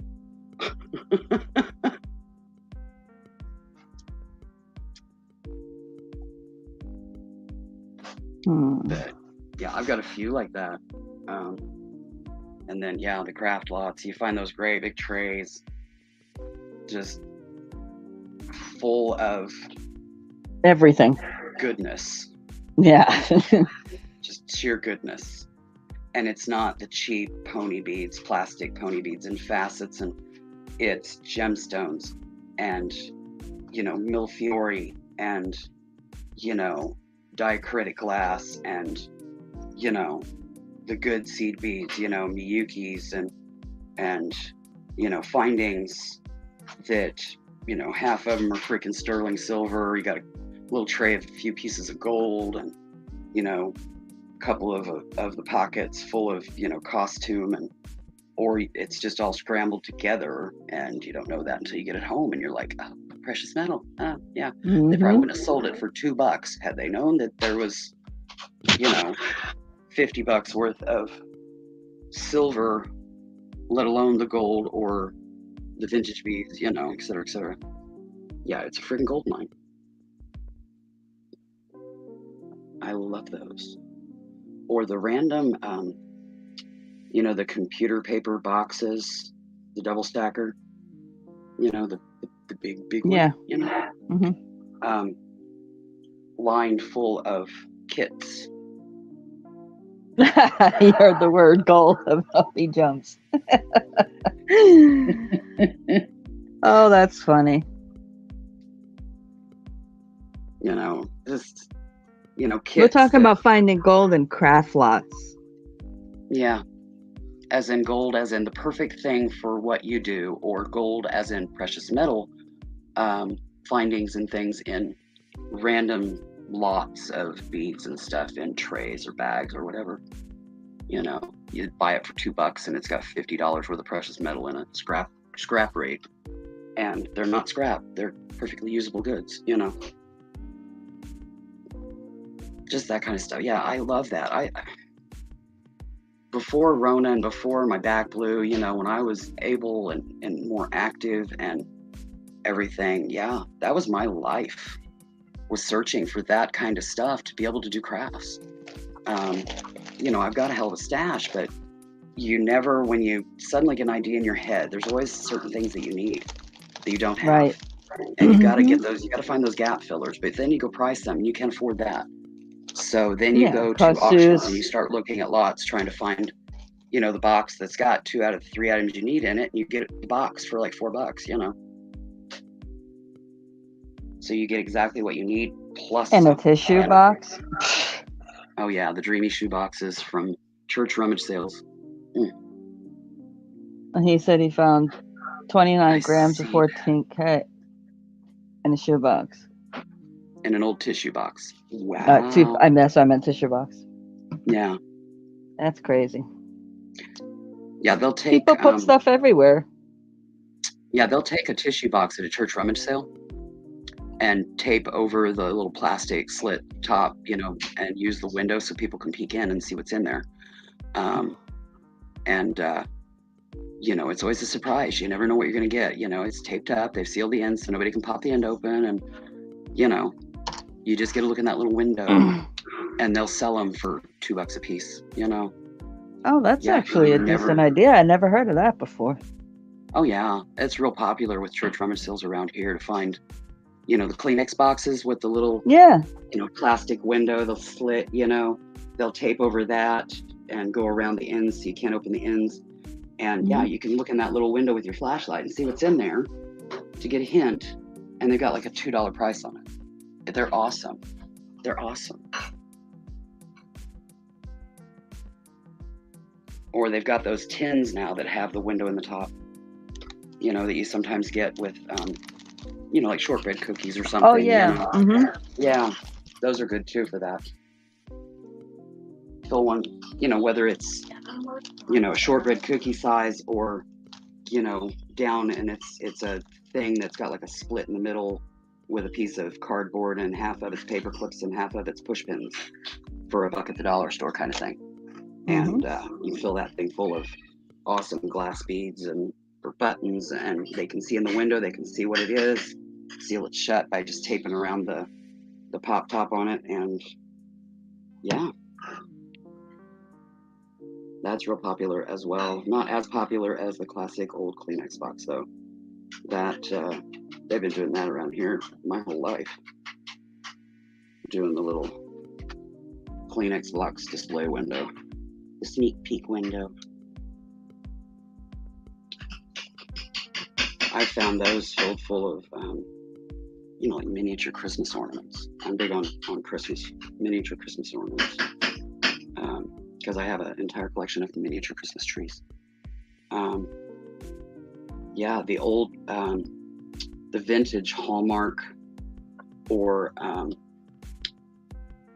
they used to have them that they would sell. It was like on a little hang board that had all these little hooks on it. There'd only be like 4 of each ornament on each hook. Oh, I see what you're saying. One of those displays out early when they just started putting Christmas out. They would pop that puppy up on a shelf on a display cabinet, the big metal shelving units that they use in the stores, pretty near bare, and they just randomly plop that on a shelf, slap a price sticker on it. They were $1 a piece, and they were some of the best miniature ornaments that you could get at Walmart for $1 versus $10 for something from Hallmark. They don't do them anymore. They pretty much quit doing them right about 2000. They quit doing those. And, that was the low incomers' way to have really cool, cartoon characters and, just very detailed little, very well painted, detailed. They weren't resin. They were some type of plastic. I don't know. But they were molded well. They didn't have heavy seam and stuff like that. They weren't knobbly, like the resin can be. Right. And very well painted, and they were $1 a piece. I used to budget to buy 3 a year. 3 of those ornaments a year. My budget was so tight when I was young and married, to buy 3 of those a year to add to my collection. And I would put back pennies to save up that $3. Yep. And to be able to get my 3 ornaments a year to add to my collection. And I still have every one of those ornaments, and then some. Because then I found the internet and eBay and lots, adding the word lot to the end of any description and all that delightful stuff. It was awesome. But yeah, now you can't do that. If it's a lot, yeah, they want a chunk for that lot. No, wait, no, what am I doing here? Yeah, I'll do that. Okay, so which color did you decide? I'm using the blue that you recommended.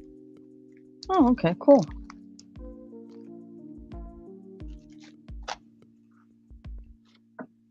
Because you're just going to do like 1 or 2 rounds and then you're going to go back, right?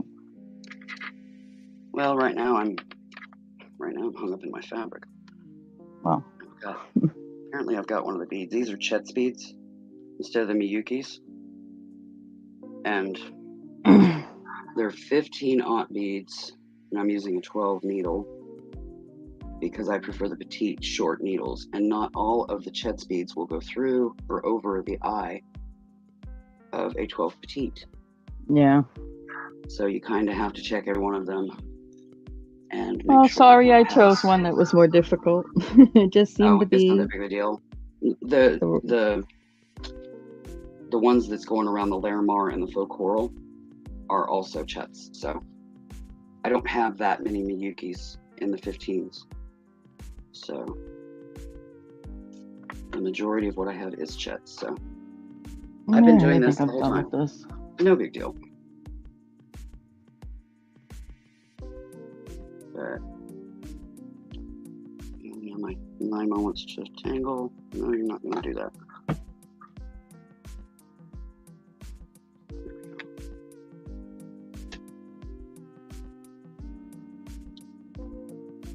Now I will come back up there. Yeah, I think I'm done. I will slip through that bead and those beads. I might have to switch over to my 15 needles because they're way thinner. They're just so much longer and harder to. They're going to go through there. Manipulate, okay. Yeah. Yeah.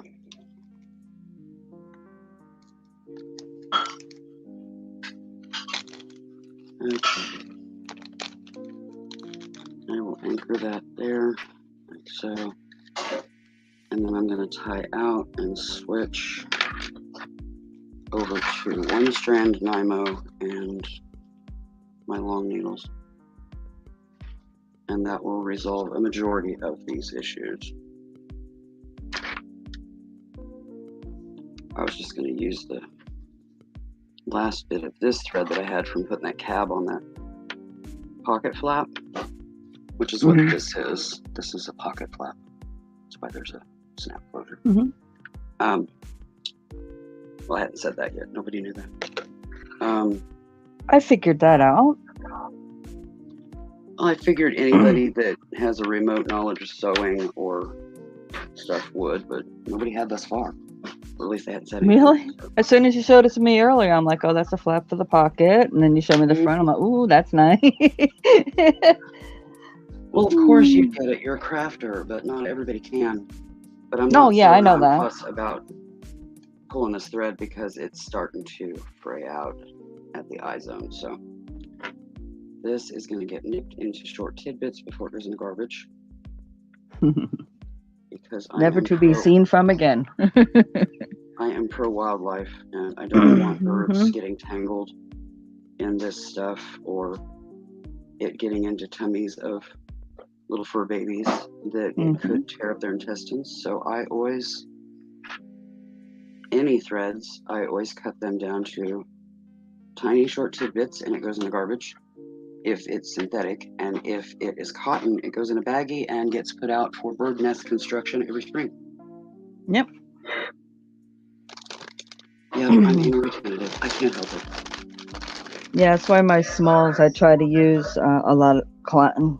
So this way, when I got the little stuff left, I can just, like you do, put it outside for the birdies, small pieces and stuff. Yeah, I seen that you used cotton thread, so I figured you were. I mean, I have acrylic. So do I. But that's mostly my bigger yarns. My sewing threads. This is. But my thread, right? Sewing exactly. Threads are often the blend. Oh, the polyester, yeah. Yeah, the poly cotton blend. Because the all cotton I can't afford. Yeah. Not for the amount that I go through when I'm sewing. Right. You know. I'll be right back. I'm just gotta get something to drink. Okay.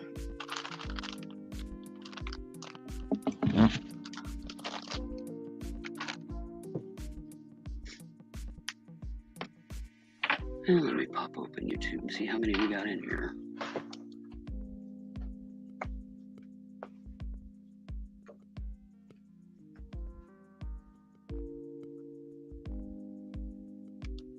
See who all is. Looks like it's just me right now.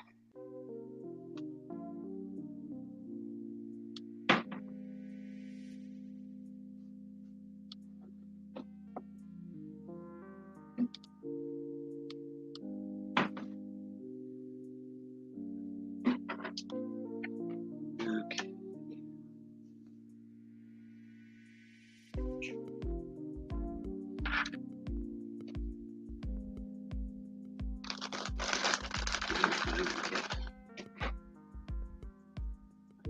Out and get another link for that.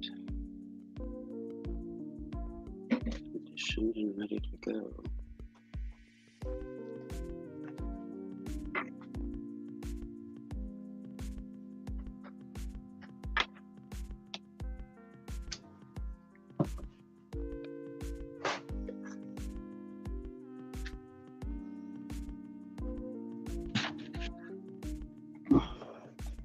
Well, apparently I didn't miss the mad rush into the room. Okay. No, but there's a lot of stuff going I think on I'm the now. only one Anyway, in here right now. Yeah, I think so. That's all right. Yeah, folks will come and go.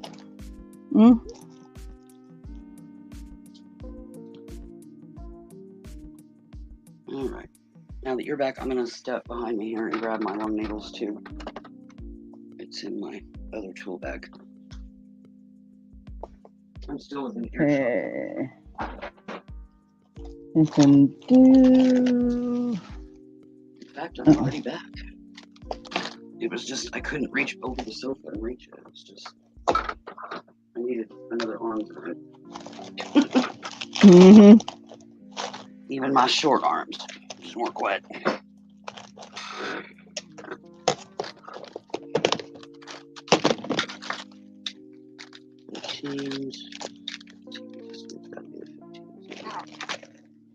Alright, I guess I'll work the black and white one. Here's the 15. Oh, you're gonna assemble another. Yeah, easier on the hands.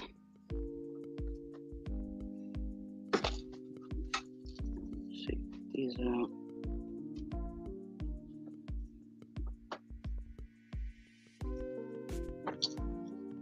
It's always so funny when you pull out your long needles, especially these little fine ones. They all have a comfy curve of some kind or another on them. Oh, yeah. That you have created over time.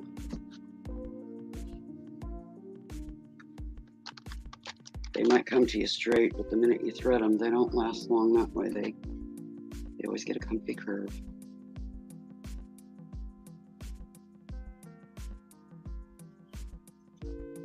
Some of my fine sewing needles have been the same for hand sewing. And I am perfectly fine with that. Because it's a pain in the butt breaking them in. Yes. Hurts breaking them in.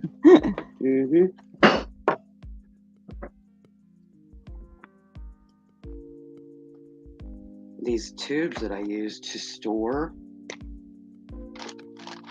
my needle in are actually the old style nebulizer pip tubes. You are not stealing my secret, snot. Yeah, they're perfect bead tubes. And then I have it labeled with my thing size. There's a baby. Jasmine. Munchkin has came up on the table. Hello, Jasmine. and is attacking my notions and everything. Oh, of course. Cap the beads, cap the beads, cap the beads. Yeah, she's decided to come and help. Yeah. Oh, my supervisor's resting on the floor. Thank God.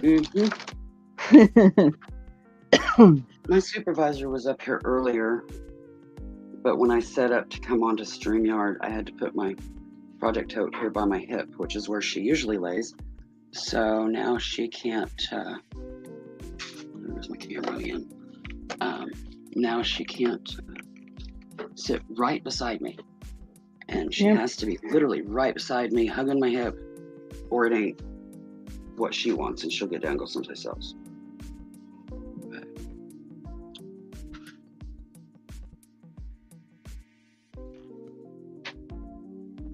She just had her soft food for the day.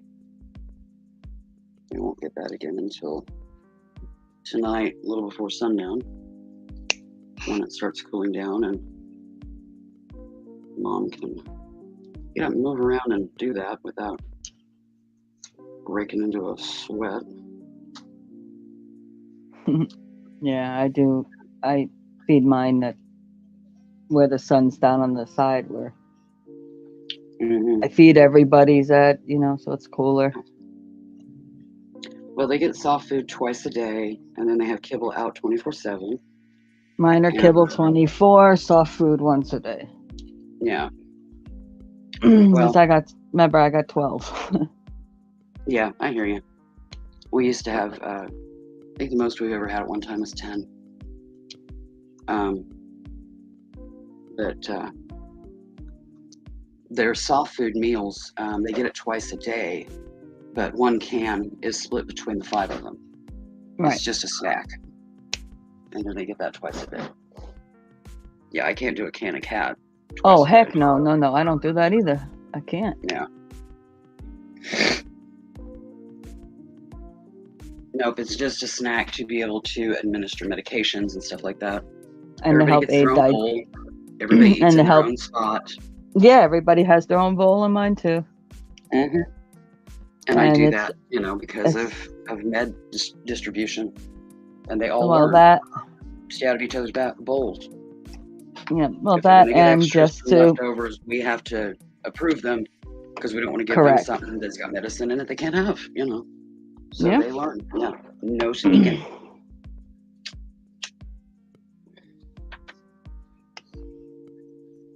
But because we've always had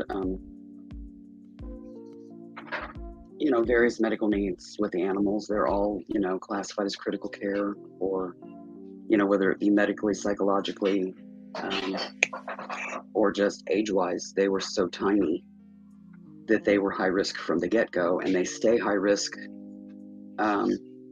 because of the fact that they may have not gotten like the colostrum from their mom from first milk and things like that. So they stay classified as high risk their whole life because they're not going to have as many years because of whatever. And so they're always considered high risk or critical care. But I've always specialized in that. Well, very fortunate. 7 of my babies, one was a stray, but it had to be her first heat that she got knocked up. And I have 6 of her kids. That's 7 of them. See, mine are all one-offs. If they're related, it's like half sibling because of, suspect being of the same mom, but they weren't the same litter. And you never know positively for sure. I live in a trailer park, and there's a lot of dog cats, and these cats aren't fixed, and they keep popping babies. Yep. Literally, while I'm raising her, there's another one that we believe is a sibling to her mom, that has been using our porch, our deck, as and inside of our fenced yard as a safe place for her babies to play. And they're maybe a week or 2 older than Jasmine. And she's been using our yard as a safe place to play. to be protected against, because they can run up under our deck if a Right. hawk's flying over, that kind of stuff.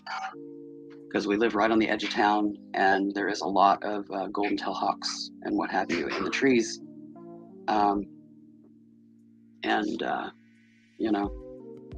Kittens disappear, Mm-hmm. The moms are aware of that, so they try to find them a safe place to play that they can duck under, and our deck is a good duck under, and they know they're safe on the deck. They can bring them up on our deck and play and tumble around or take naps, and they know they're safe. We're not going to bother them. We'll just go out the other door. So,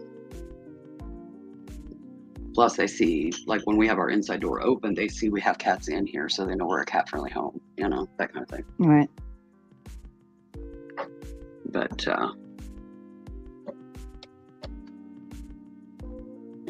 it works. And as long as the males aren't spraying my front door and I'm constantly having to scrub it, which they do every spring, it's all good. So we don't mind. But we do not put food out for them, however. No. Because, we can't afford to do that. We're doing good with the 5 we have in the house, which we were down to 3. Then we got Esme last year and Jazzy now. And, we've had a lot of vet bills and things tending to the elder ones as they have aged and developed issues and passed. And, plus, spays, neuters that we've done. Well, all spays now, because all we have is girls now. They're not cheap here. So it's just a hair under 300 to fast them at the vet the night before and get them spayed. And then they come home the day after their spay. Basically, they stay that's for what a lot of that cost is. Yeah. There's places that you can. There's one place here in town. It's a private owned rescue that they do spays for like $25, but you have to drop them off. They bus them over 2 hours from here and bring them back the next day. Car rides are very stressful for cats. I don't want that stress added, that extended on top of the surgery. Yeah. Plus the nausea, the fasting, they're probably not going to feed them. That kind of thing, Nope. We pay the extra and have it done right up the road here. And, we can call and check on them. We can go in and check on them. Now we can. But when Esme was done, they weren't allowing people in. You call when you got in the parking lot and they come out and get them, that kind of thing. So we weren't able to go in and do the check on them after surgery that evening, like I normally do. And, but I called and checked, and they know to text me when they're going in, text me when they're bringing them out of surgery and going into recovery, that kind of thing. Yeah. Because I've dealt with them for decades. That is, when that vet opened, I could barely see over their low counter, which is basically their wheelchair counter. I was like, 4, and we have been clients there since, and I still hold the original account number because the account was just handed to me. I took responsibility for it when Mom passed and took over the account, and she had added my name, so then I just removed her name, and so that account is one of the very first accounts that they ever had. So they try to buck me on anything. I'm like, would you please check my account number? And they're like, what? And I'm like, go check my account number. Pull it up on the computer. 0000021. Yeah.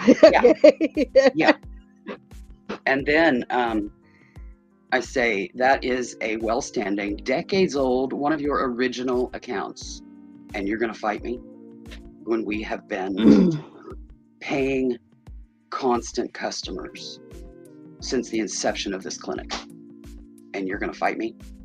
Really? They back down pretty quick. And all I got to do is tell them to go look at my account number. Hey, no. And that pretty much shuts them up, because, we've been paying their car payments for decades, you know, really. Right. So, yeah. Hey, Nora. How are you doing, honey? But yeah, they tried to buck me when we had Esme done. Normally, I do payments, you know, on a spay. And well, we generally only do that for emergencies now. And I'm like, yeah, you've been generally saying that now for like 2 decades. And you guys have always let me do it because you know that it's going to be paid. You know I'm good for it because this account is almost as old as I am. So you, as the last standing, quote unquote, senior vet, should know that. Well, you might be the only one in here right now, Nora. We've been changing policy. Yeah. And I'm like, well, so I'm grandfathered in. Your point is? Yeah, I love those changing policy things. Well, basically they're doing it because of Rona. Oh, yeah. And I'm like, clear through Rona, we have had, you know, said number of deaths, said number of lives, said number of this, and said number of that, and every bit of it has been paid. You can see my account right now because I've already asked you to pull it up. You know, really? Are we going to go there? Do you want to lose a decades-old customer over this? You guys know I'm on a fixed income. You know that I still rescue what cats I can. You really want to go there? You know, he shut up and he said, not a problem. Make your payments. And I was like, yes, thank you very much, jackass. Oh, I like that blue. Yeah, me too. I just got a little bit of it and I had to rest my hands, tying it. Yeah, I see it. I'm just, but it's like that perfect little standout. Mm-hmm. Yeah, perfect little pop. And doing the 15th will just pass the points of these. And then I can start winging out and doing something different. Yeah. Because I don't want to get too busy here because I want the turtle to be the focal. Correct. You know, I want it and to that be almost looks like a ripple of water when, it's when turtle. it's done. It's a stone turtle. No, I mean, the blue would almost look like a ripple of water. Yeah, I did the 2-drop because I wanted it to be wonky. And when you do 2 or 3 rows out and just keep attaching to itself instead of attaching down, it goes wonky. And I did that on purpose. I wanted it to be funky. I didn't want it to be perfect. Oh yeah, no. Wow. Yeah, that pop I did is wonky. nice. The shape is wonky. Yeah, I see that. So it's, you know, but doing it the way I did it, it just added to it. And yeah, I wanted the kind of a ripple effect because it's a turtle. Turtles like water. So, you know, this is, in my eyes, this was going to be like a browning leaf. And then I was thinking blue for water, but I kept locking on like a sky blue and it just didn't work for me. And then you said that and I laid it down and I was like, well, there it is, you know? And, yeah, it's just enough. It stands out from the other blue. Like I said, it gives that little pop. And if you do the one little round around, then you continue on with something with, you know, back or whatever you're going to do with color wise, then. Yeah. In case anybody's wondering, that is a needle grabber. You grab the needle and pull when it gets hung up. Just a random paint blob on my table. Hey, blobs happen. Okay, I'm gonna get this. It's harder to do bead embroidery with a long needle, but they don't make 15 petite, so. Okay, so I can unpin this thing. Unpin message. Okay, so because it's long into this and it's beyond that. Yeah. Yeah, we're kind of past that.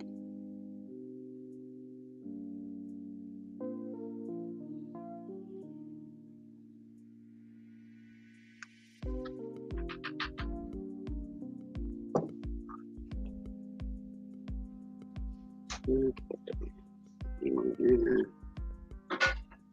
Come on, get in there. There we go.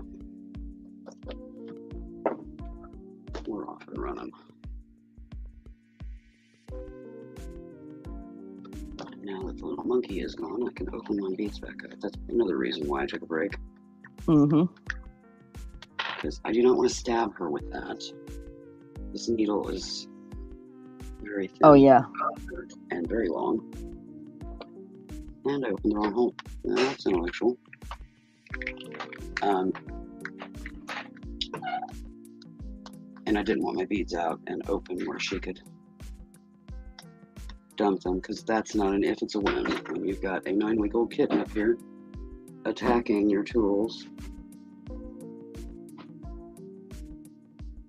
But she has went off to do other things. Esme probably came and collected her. Esme is my 1-year-old who is now her mentor.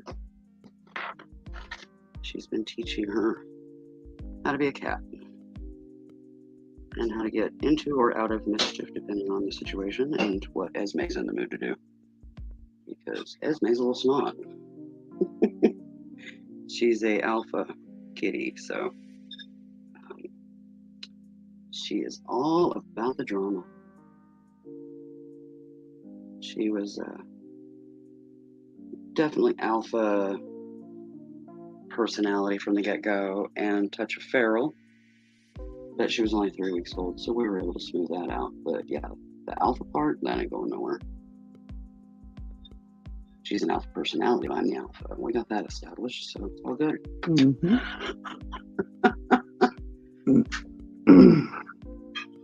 But yeah, even at 3 weeks old, she was a holy terror. And I'm not talking hiss and spitting type of terror. I'm just talking claws and jaws. Mm-hmm. All in play, but she was very aggressive and very rough playing. It wasn't, oh, I'm sorry I bit you too hard. It was, yeah, hold still so I can bite you harder. Yep. Oh, that's funny. It's like, yeah, I want that bottle, but I don't want you to hold a towel to protect your hands. I want to dig my nails into those hands and hang on. And she would find her way around the towel to do it, too. Or she'd just squeeze them tighter and go right through the wash rag and lay you open. And the new Munchkin is doing a little bit of that. And I've got, these are from yesterday. But, oh, you ought to see my legs. Oh my God, they're like hamburger.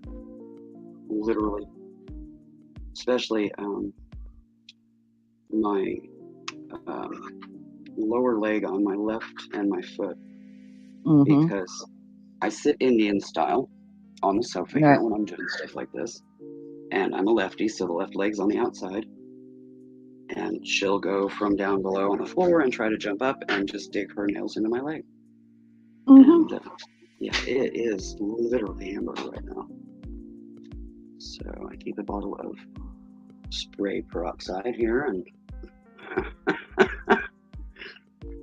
yep. Let out a screech, grab the peroxide. After I detach the cat. Yeah. But that's all right. She'll learn. Yeah, and then they look up at you like, what? Yeah, exactly. Like, get a grip, Mom.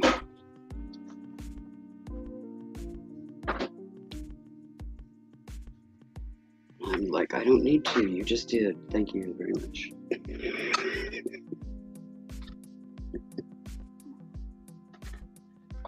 She's a sweetheart, but yeah, she's just in the past, I don't know, week, went into her terrible twos. And has turned into the little tyrant that kittens do at this age. But she needs that. She's got to go through that phase to learn herself, yeah. Yeah. And also, you know, learn how to I'll learn you to get out of situations. Once she can do that, learn how to get out of situations. There's two things I was waiting for. That and learning how to find me when, you know, I step out of the room or anything like that. Because she would go into a panic and jump down and start running through the house crying, you know, where'd I go, where'd I go, where'd I go? as soon as she caught eyes on me and knew that I was here still and everything was okay, then she'd settle right back down. But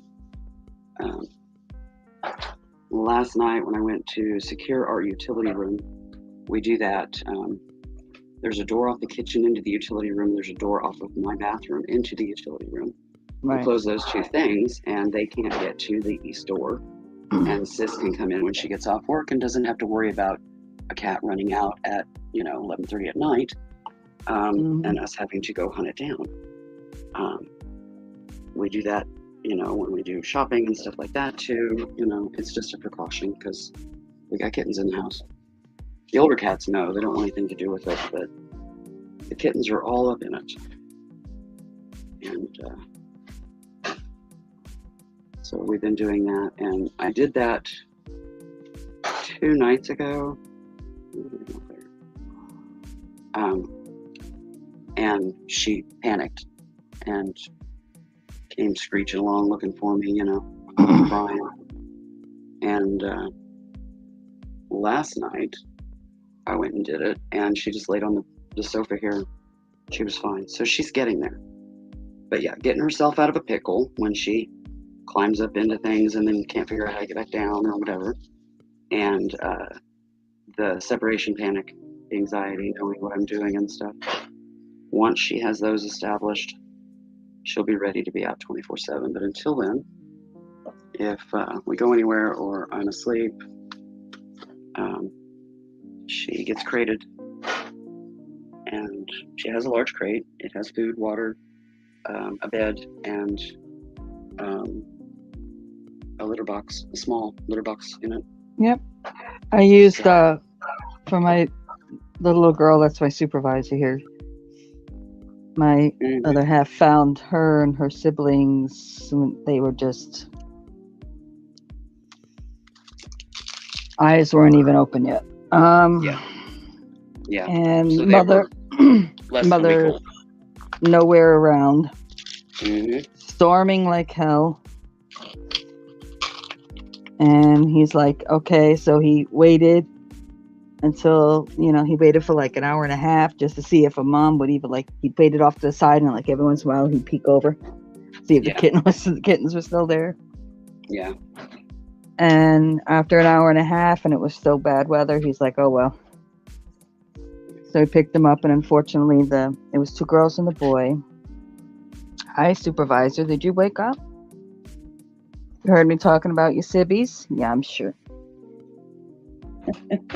So the little boy died at 3 weeks. It was failure to thrive. I did everything I possibly could. Yeah. And he was the supervisor's exact twin, except she has a little white spot on her head and he didn't. Yeah. And then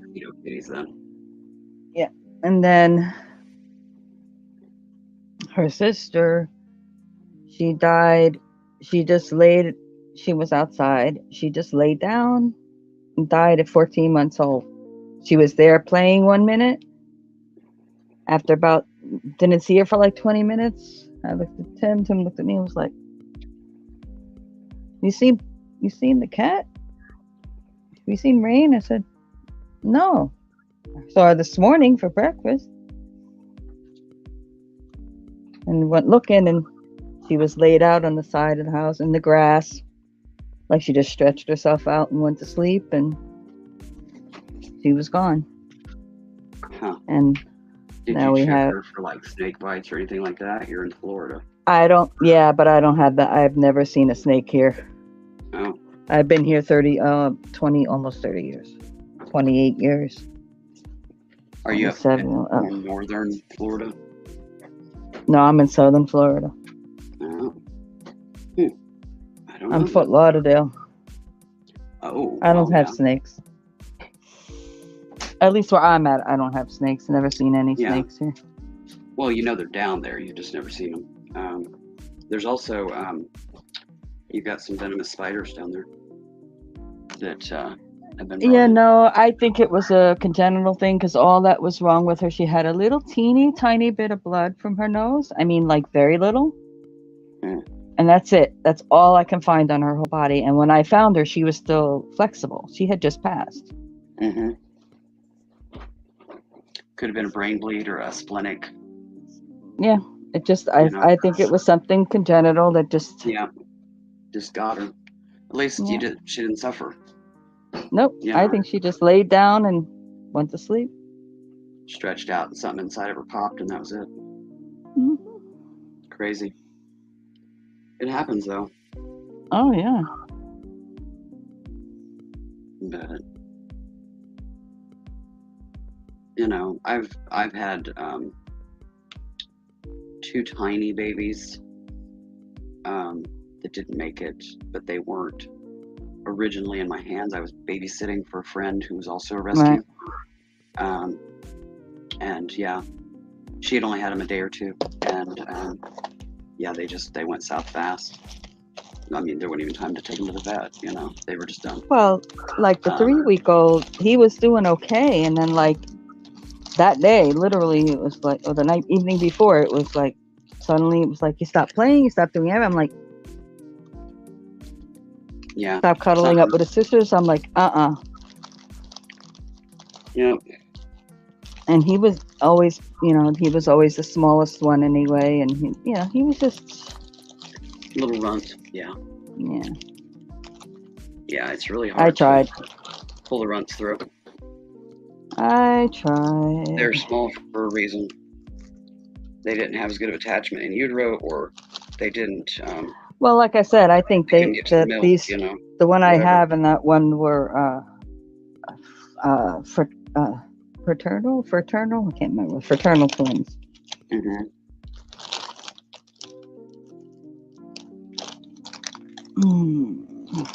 The worst loss we had was a 5-month-old that I had. We'd had her since she was about a week old. Her eyes were just open. They weren't even focusing yet. They were just open. And my mom was legally deaf. And she was also elderly even then. And the baby slipped in the dryer. Oh. On her. Yeah. And she was heartbroken. She was mortified. She was afraid I was going to be mad at her or something. And I'm like, Mom, it was no. And she didn't hear anything because of her. They revert back to kind of a childhood sense of mind that, right. I'm going to get in trouble. Right. It was an accident. But yeah, her neck got broke and she didn't make it. And when we do laundry now, our washer and dryer in the utility room, you can guess what doors are closed when we switch out clothes. Mm-hmm. To this day, and that has been a very long time ago. Mom has been gone 8 years. And this happened, I would say 10 years before then. So it was 204, 205, or 2004, 2005, somewhere in there. That happened. Or no, it was before that.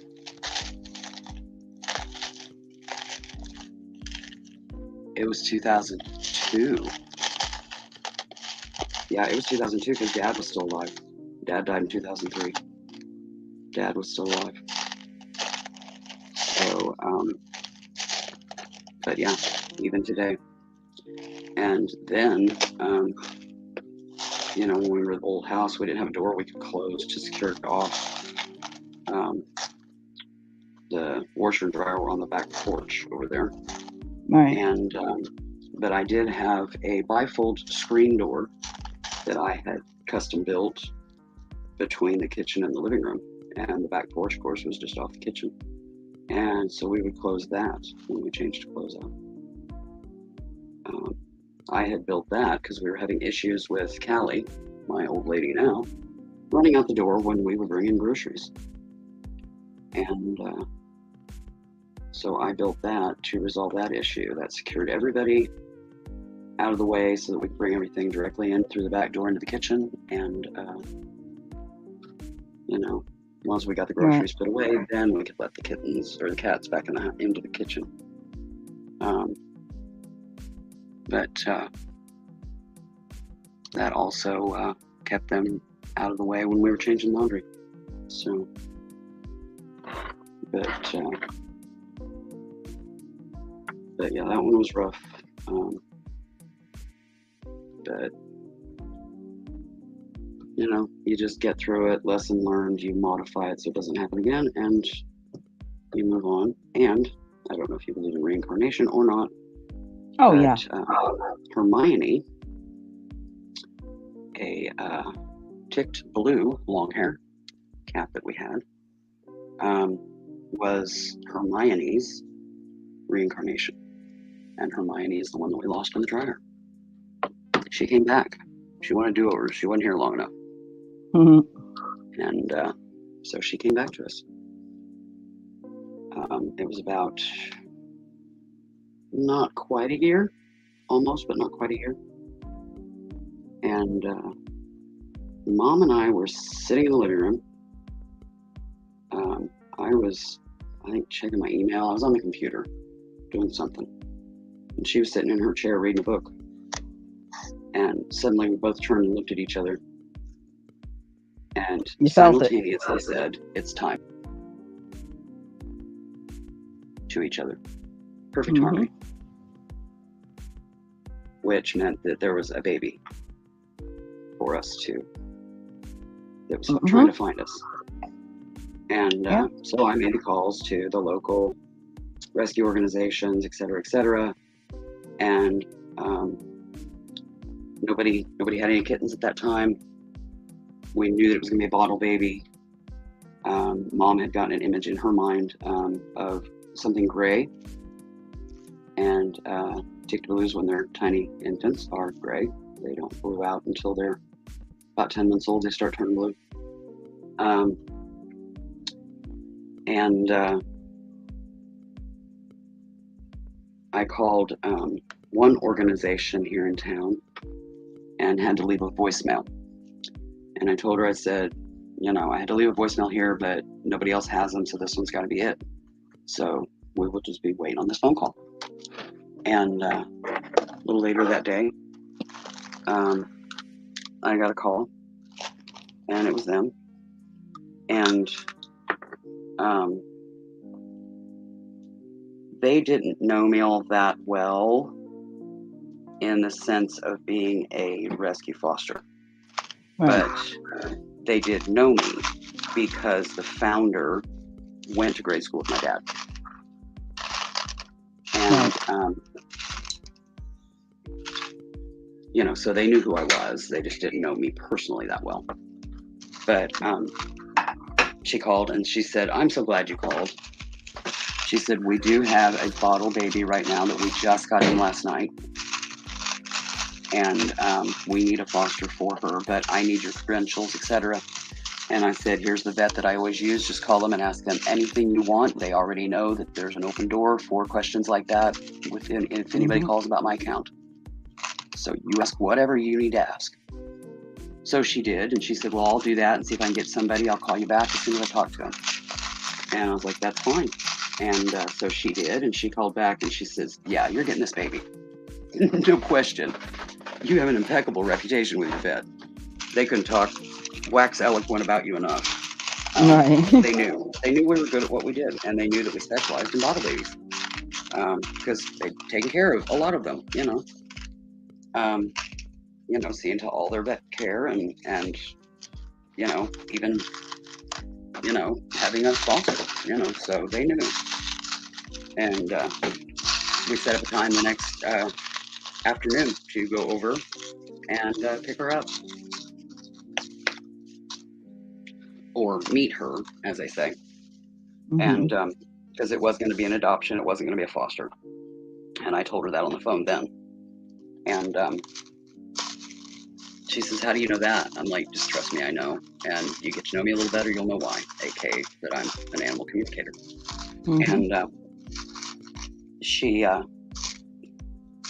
you know, we got there and she handed me the baby. The baby climbed up over my shoulder and jumped into the air. And Mom, thank God, was like 2 foot behind me and caught her because that's where she wanted to be. She wanted to be in my mom's arms. And she knew that already. She hadn't even seen her yet. She was shorter than me. She was behind me. She wasn't even visible. But she knew where she needed to be. And Mom caught her and looked her in the eyes, looked at me and said, "Oh, yeah." And I thought, yeah, I know. And she looked at me and she says, "Is she?" And I said, "Yeah." AKA, same aura. She was Hermione. And, you know, we sat down and cuddled with her and visited with Dorothy, and which was the gal sister to the founder, and explained what that non-word communication was that had just happened, because she was like, "What just happened? You know, something just happened here. I got to know about this. I want all the details." So we sat down and told her, and she said, "So you knew this baby was coming?" And I'm like, "Yeah." I said, "I didn't know when, I didn't know how, I didn't know where. I just knew." We both knew. Because we are both, my mom and I both are animal communicators. And, you know, we had already gotten word. And, yeah, she came home with us and was with us till her last days, you know.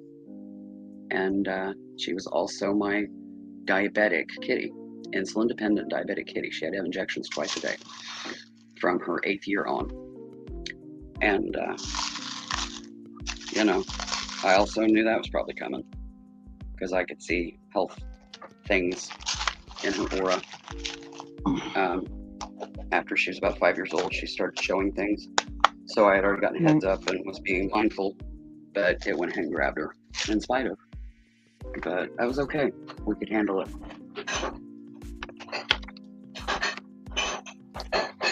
But, yeah, she was a beautiful long-haired thick blue with kind of a Baltic amber eye. That blue against that Baltic amber, well, kind of a medicine bottle brown. Yeah. Yeah. Yeah, I seen that on the camera and I was like, "Oh, that's the color of her eyes." I'm taking my pills after eating because my stomach finally settled. But yeah, she was a pretty amazing cat. And in her adult years, she was also my little domestic PAX alpha. So.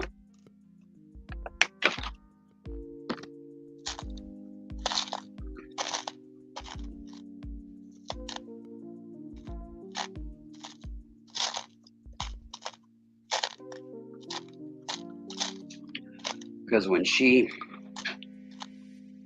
entered our lives, the current alpha had developed a intestinal issue. Hello, Scarlett. Welcome. That she won't be alpha anymore, but she was kind of there by default, you know. So yeah, Inanna came in, and she by the time she was a year, she had just taken it over by default, because basically the position was open, kind of thing. And she was a good personality for it. She was a good alpha.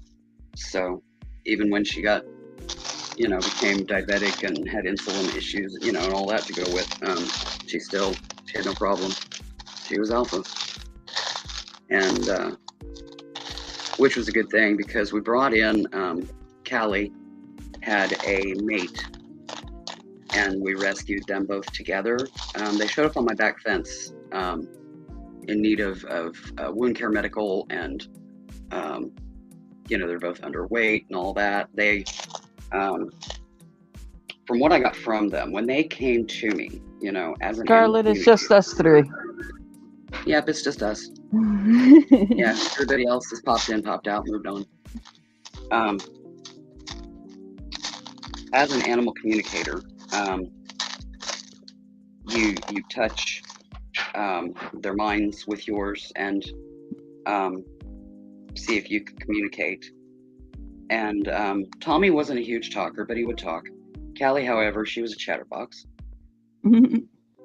But they spoke Spanish. Oh. Try to teach a cat English. Try to teach 2 cats English. One of them a grumpy, full intact male. I did it. I did it. But that was an interesting journey. But as soon, we had to wait until they learned English to be able to find out what they were trying to tell us. Right. And yeah, I was spot on. About a block behind the house, there was a mobile home park that was being dismantled. As people bought, moved out, anything like that, they'd buy the trailer, or if they owned the trailer and were renting it, they would re-rent it and they would disassemble it and haul it off. Because they were gradually just disassembling the park and, eliminating it. Yeah, I had that happen behind me. Yeah. Yeah. And somebody had moved out of a rental and left them behind. So they were struggling, trying to, live in a world that they didn't quite know what to do with. And they showed up on my back fence. I don't know if they were, they probably came to the energy of the house because, two animal communicators in a house puts out a pretty good aura of, hey, come here, And yeah, they showed up on the back fence. He had fight wounds and he had been shot with a pea shooter and aka a BB gun. She was just, her fur was straw, her skin was dry, and he was hunting for her, but with his injuries he wasn't able to hunt as well, and so they were both basically starving. And so we started feeding them outside, treating their wounds, getting to know them, all that, and in the process sorting out financially, could we rescue 2 adults and immediately take them in for immediate spays and neuters and etc. And we worked it out. We fed them outside for a couple of weeks till we got the funds together, and then we took them in and took them to the vet and got them done, and they joined our family. But yeah, that was an interesting one because Callie, if they flick their tail, they're agitated. That's her happy place. Her reactions to things were not the norm. So it took a little while to learn with her because I couldn't go by energies right off the bat or what she was trying to say to me because I couldn't understand her because I didn't speak Spanish. Right. And he was a full intact grumpy male. He growled when you pet him, growled when you looked at him, he growled when he ate, he growled at everything. He was always growling, which intimidated Mom and Sis. I didn't have a problem with it, but they did. They were, a little skittish. But we all got there in the end, and Tommy lived out his days. He died a couple of years ago, and Callie is still with us. For how long, we don't know, because she does have issues. But she's got cancer. So, as long as quality of life is there, then, she stays with us. And when that's gone, she crosses the bridge and she'll be there when we get there. So, it's just circle of life. But for now, Callie's still with us, and yeah, she bosses me around. So. I can't get her. She ran off like I was trying to give her medicine. I can't get her. That was Sis. That was my sister. Callie's playing elusive because she's due for a dose of medication that she doesn't want to get. No, she's done with that. Oh, that's right. Yeah, she finished yesterday. She just thinks she's going to get another one, but she doesn't. Yeah, she doesn't know she's over yet. Anyway, yeah. Or she don't believe us anyways. Oh. She's probably by the patio. Probably. She's in one of her hidey holes, I'm sure. It usually takes them a couple of days to figure out, no, you don't have to be medicated anymore, you're good. Even if you tell them, they don't believe you. No.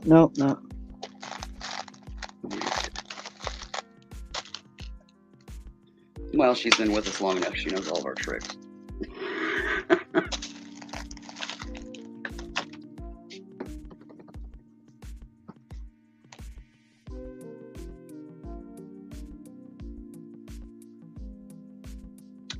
I gotta get another bottle of water. I will be right back. You got it. So what you doing, Scarlet? You're all quiet. Are you still there? Did you just come in and go out?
Okay, I'm back.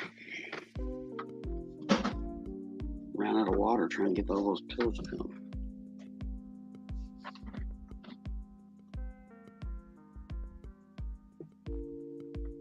Because I have to take a pretty good sized fistful. Yeah, me too. A fair few of them are supplements, but they're necessary because others that I take deplete my body of those vitamins or minerals or whatever. So I have to replace them.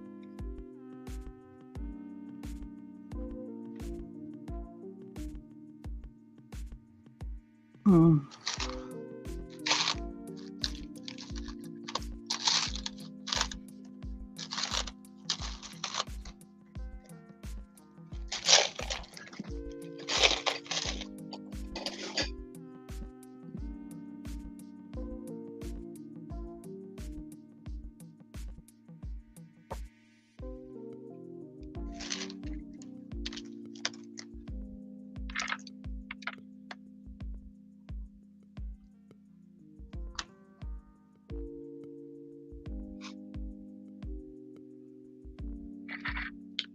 Now he keeps wanting to get a kink in it.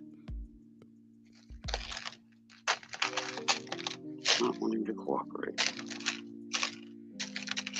Well, shoot, why would it do that? I don't know. Probably just because it can. It wants to be moody.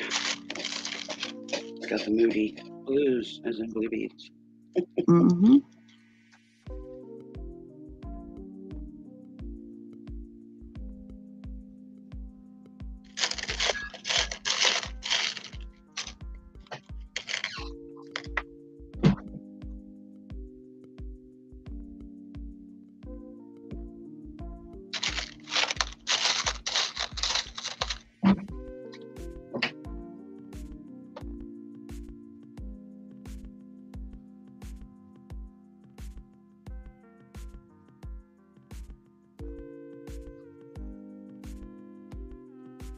She must have heard you go out the back door because I got up to go get a bottle of water and stop and have a wee, and she came running after me, hunting me down.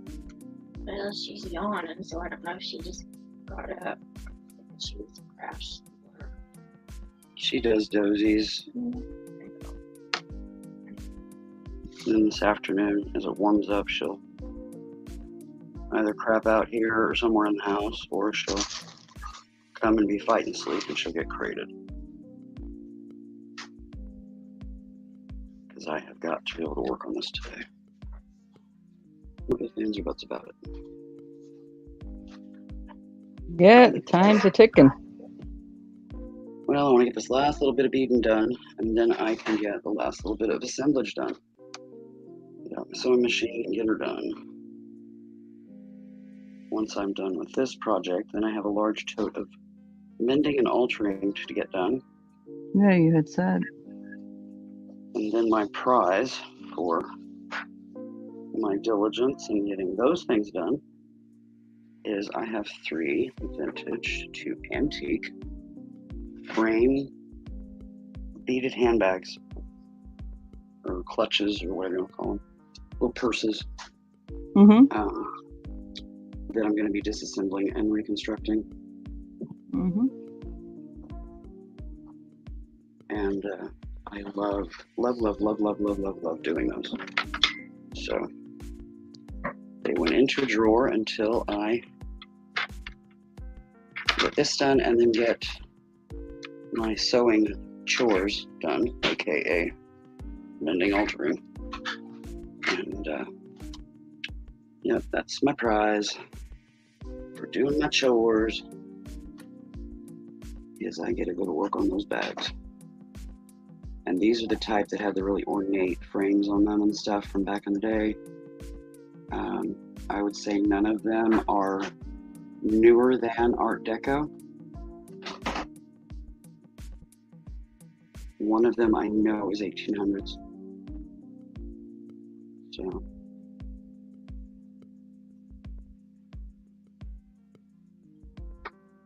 And I'm looking forward to, oh, that looks nice.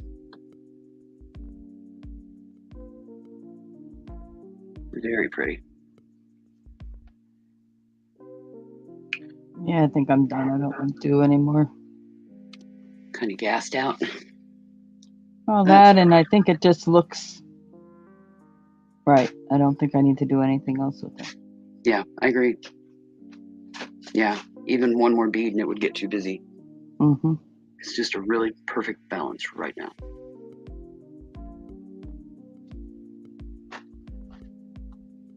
Yeah.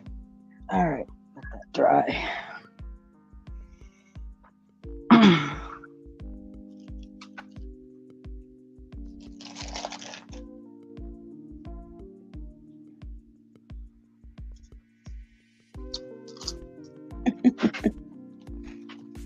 Munchkin just jumped up here on the bed here on the sofa. Mm-hmm. Very loud purr. She's playing with a toy, but when she comes up here and the very loud purr begins, that means that she's going to play herself to sleep. And she'll conk out. For the most part, be asleep until about 8 o'clock tonight, once she settles in. Even Esme won't be able to wake her and get her to stir to come play.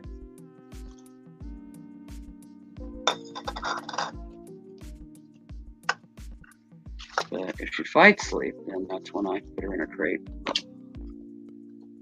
Because then she starts getting copping bad attitude. Mm-hmm. But I threw a couple of different toys up here for her.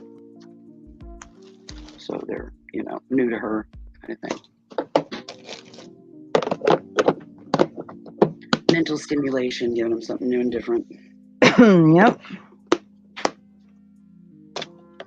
Because trust me, I have a crap ton of toys for these kitty cats. Because, I'll find things hither and yon every once in a while, store-bought. But most of their toys are ones that I have made up. I'll sit here and stitch them up and I just bag them up. And if we need, some new toys, I pull them out. So. Yeah, that's what I do. Some I sew, some I bead, some I sew, some I embroider.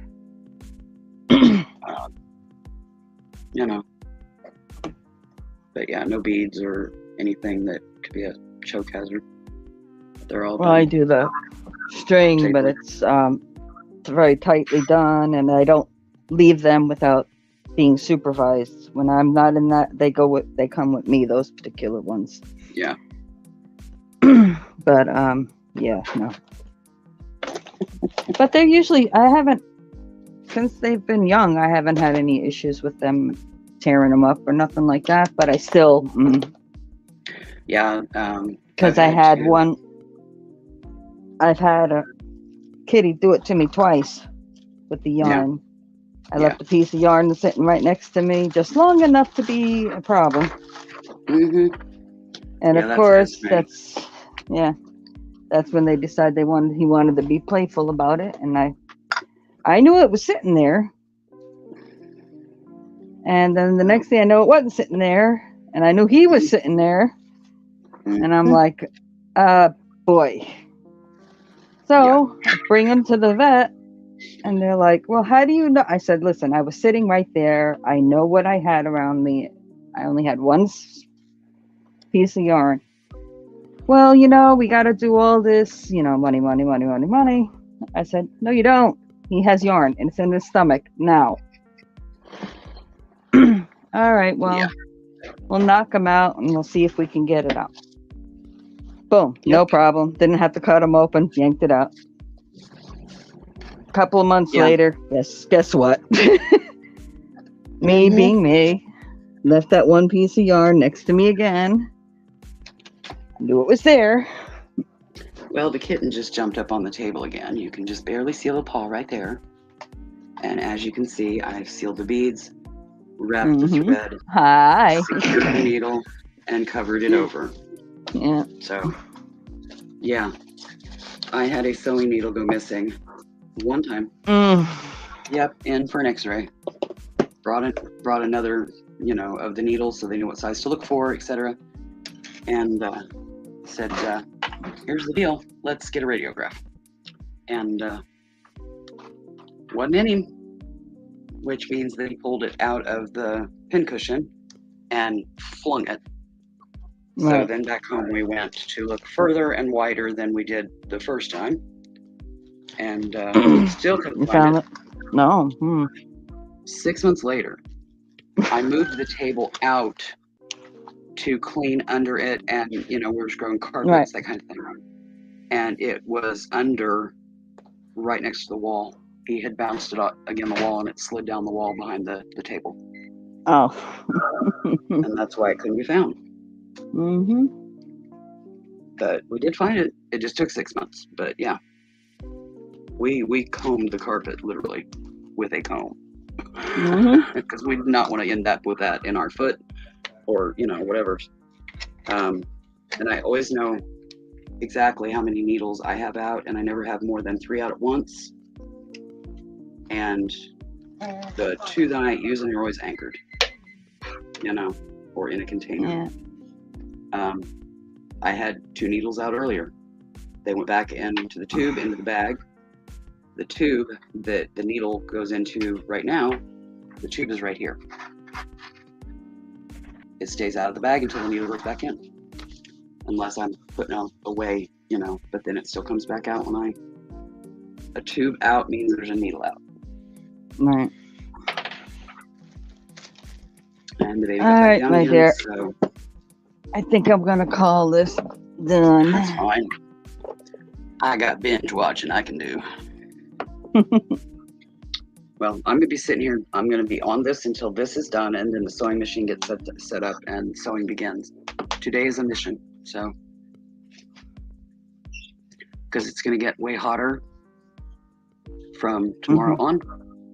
And yeah, sewing on days that it's that hot, not going to happen. Today is last blast for me. It's going to get heavy. Yeah. Which the beading is going to take longer than the sewing.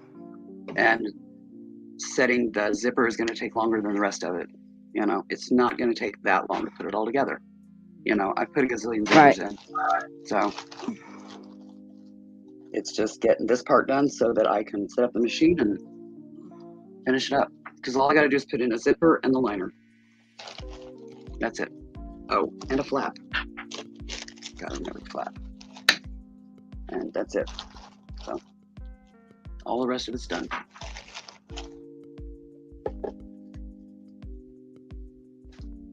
Well, it's been fun hanging out with you. Thank you for having me on.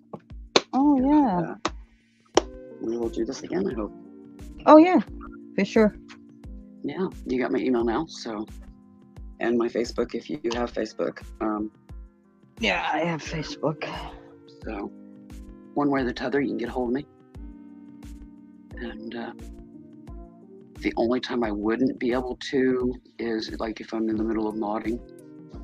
But my modding is usually in the evening, so there should be and I'm usually day. So yeah, you just never know. I mean, I have modded during the day on occasion, but it's not very often. Like maybe twice and a that's fine. I mean, I get it. I know. I'm just saying, just so you have a picture. It's either that or my pain days are just so bad that I'm not up to even just sitting here dark screen yakking. So, which happens sometimes. But otherwise, yeah, I'm usually around, and if a craft hangout comes up and I'm sub to you, I'm coming. Because I love a craft hangout. That's my jam. Okay, my dear. Yep, I will see you later. Bye, anybody hiding in the chat. See you around on the tube, y'all.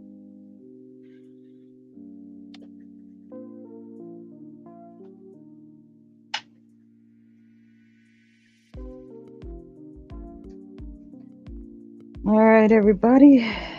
It's been real.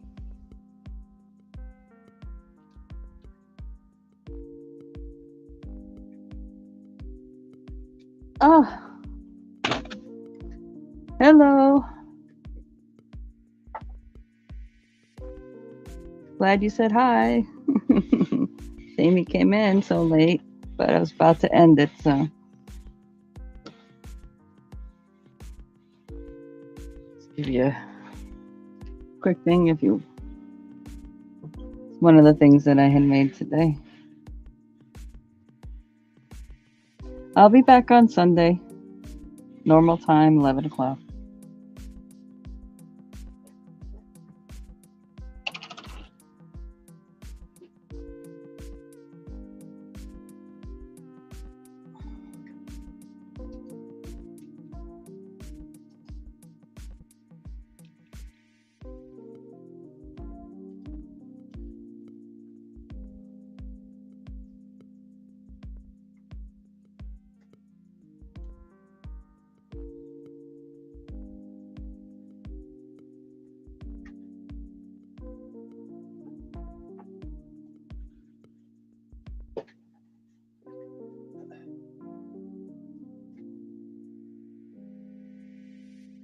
You can always watch back, fast forward through, leave me a little message, hit the thumb, all that good stuff. All right. See you in the chats. Bye.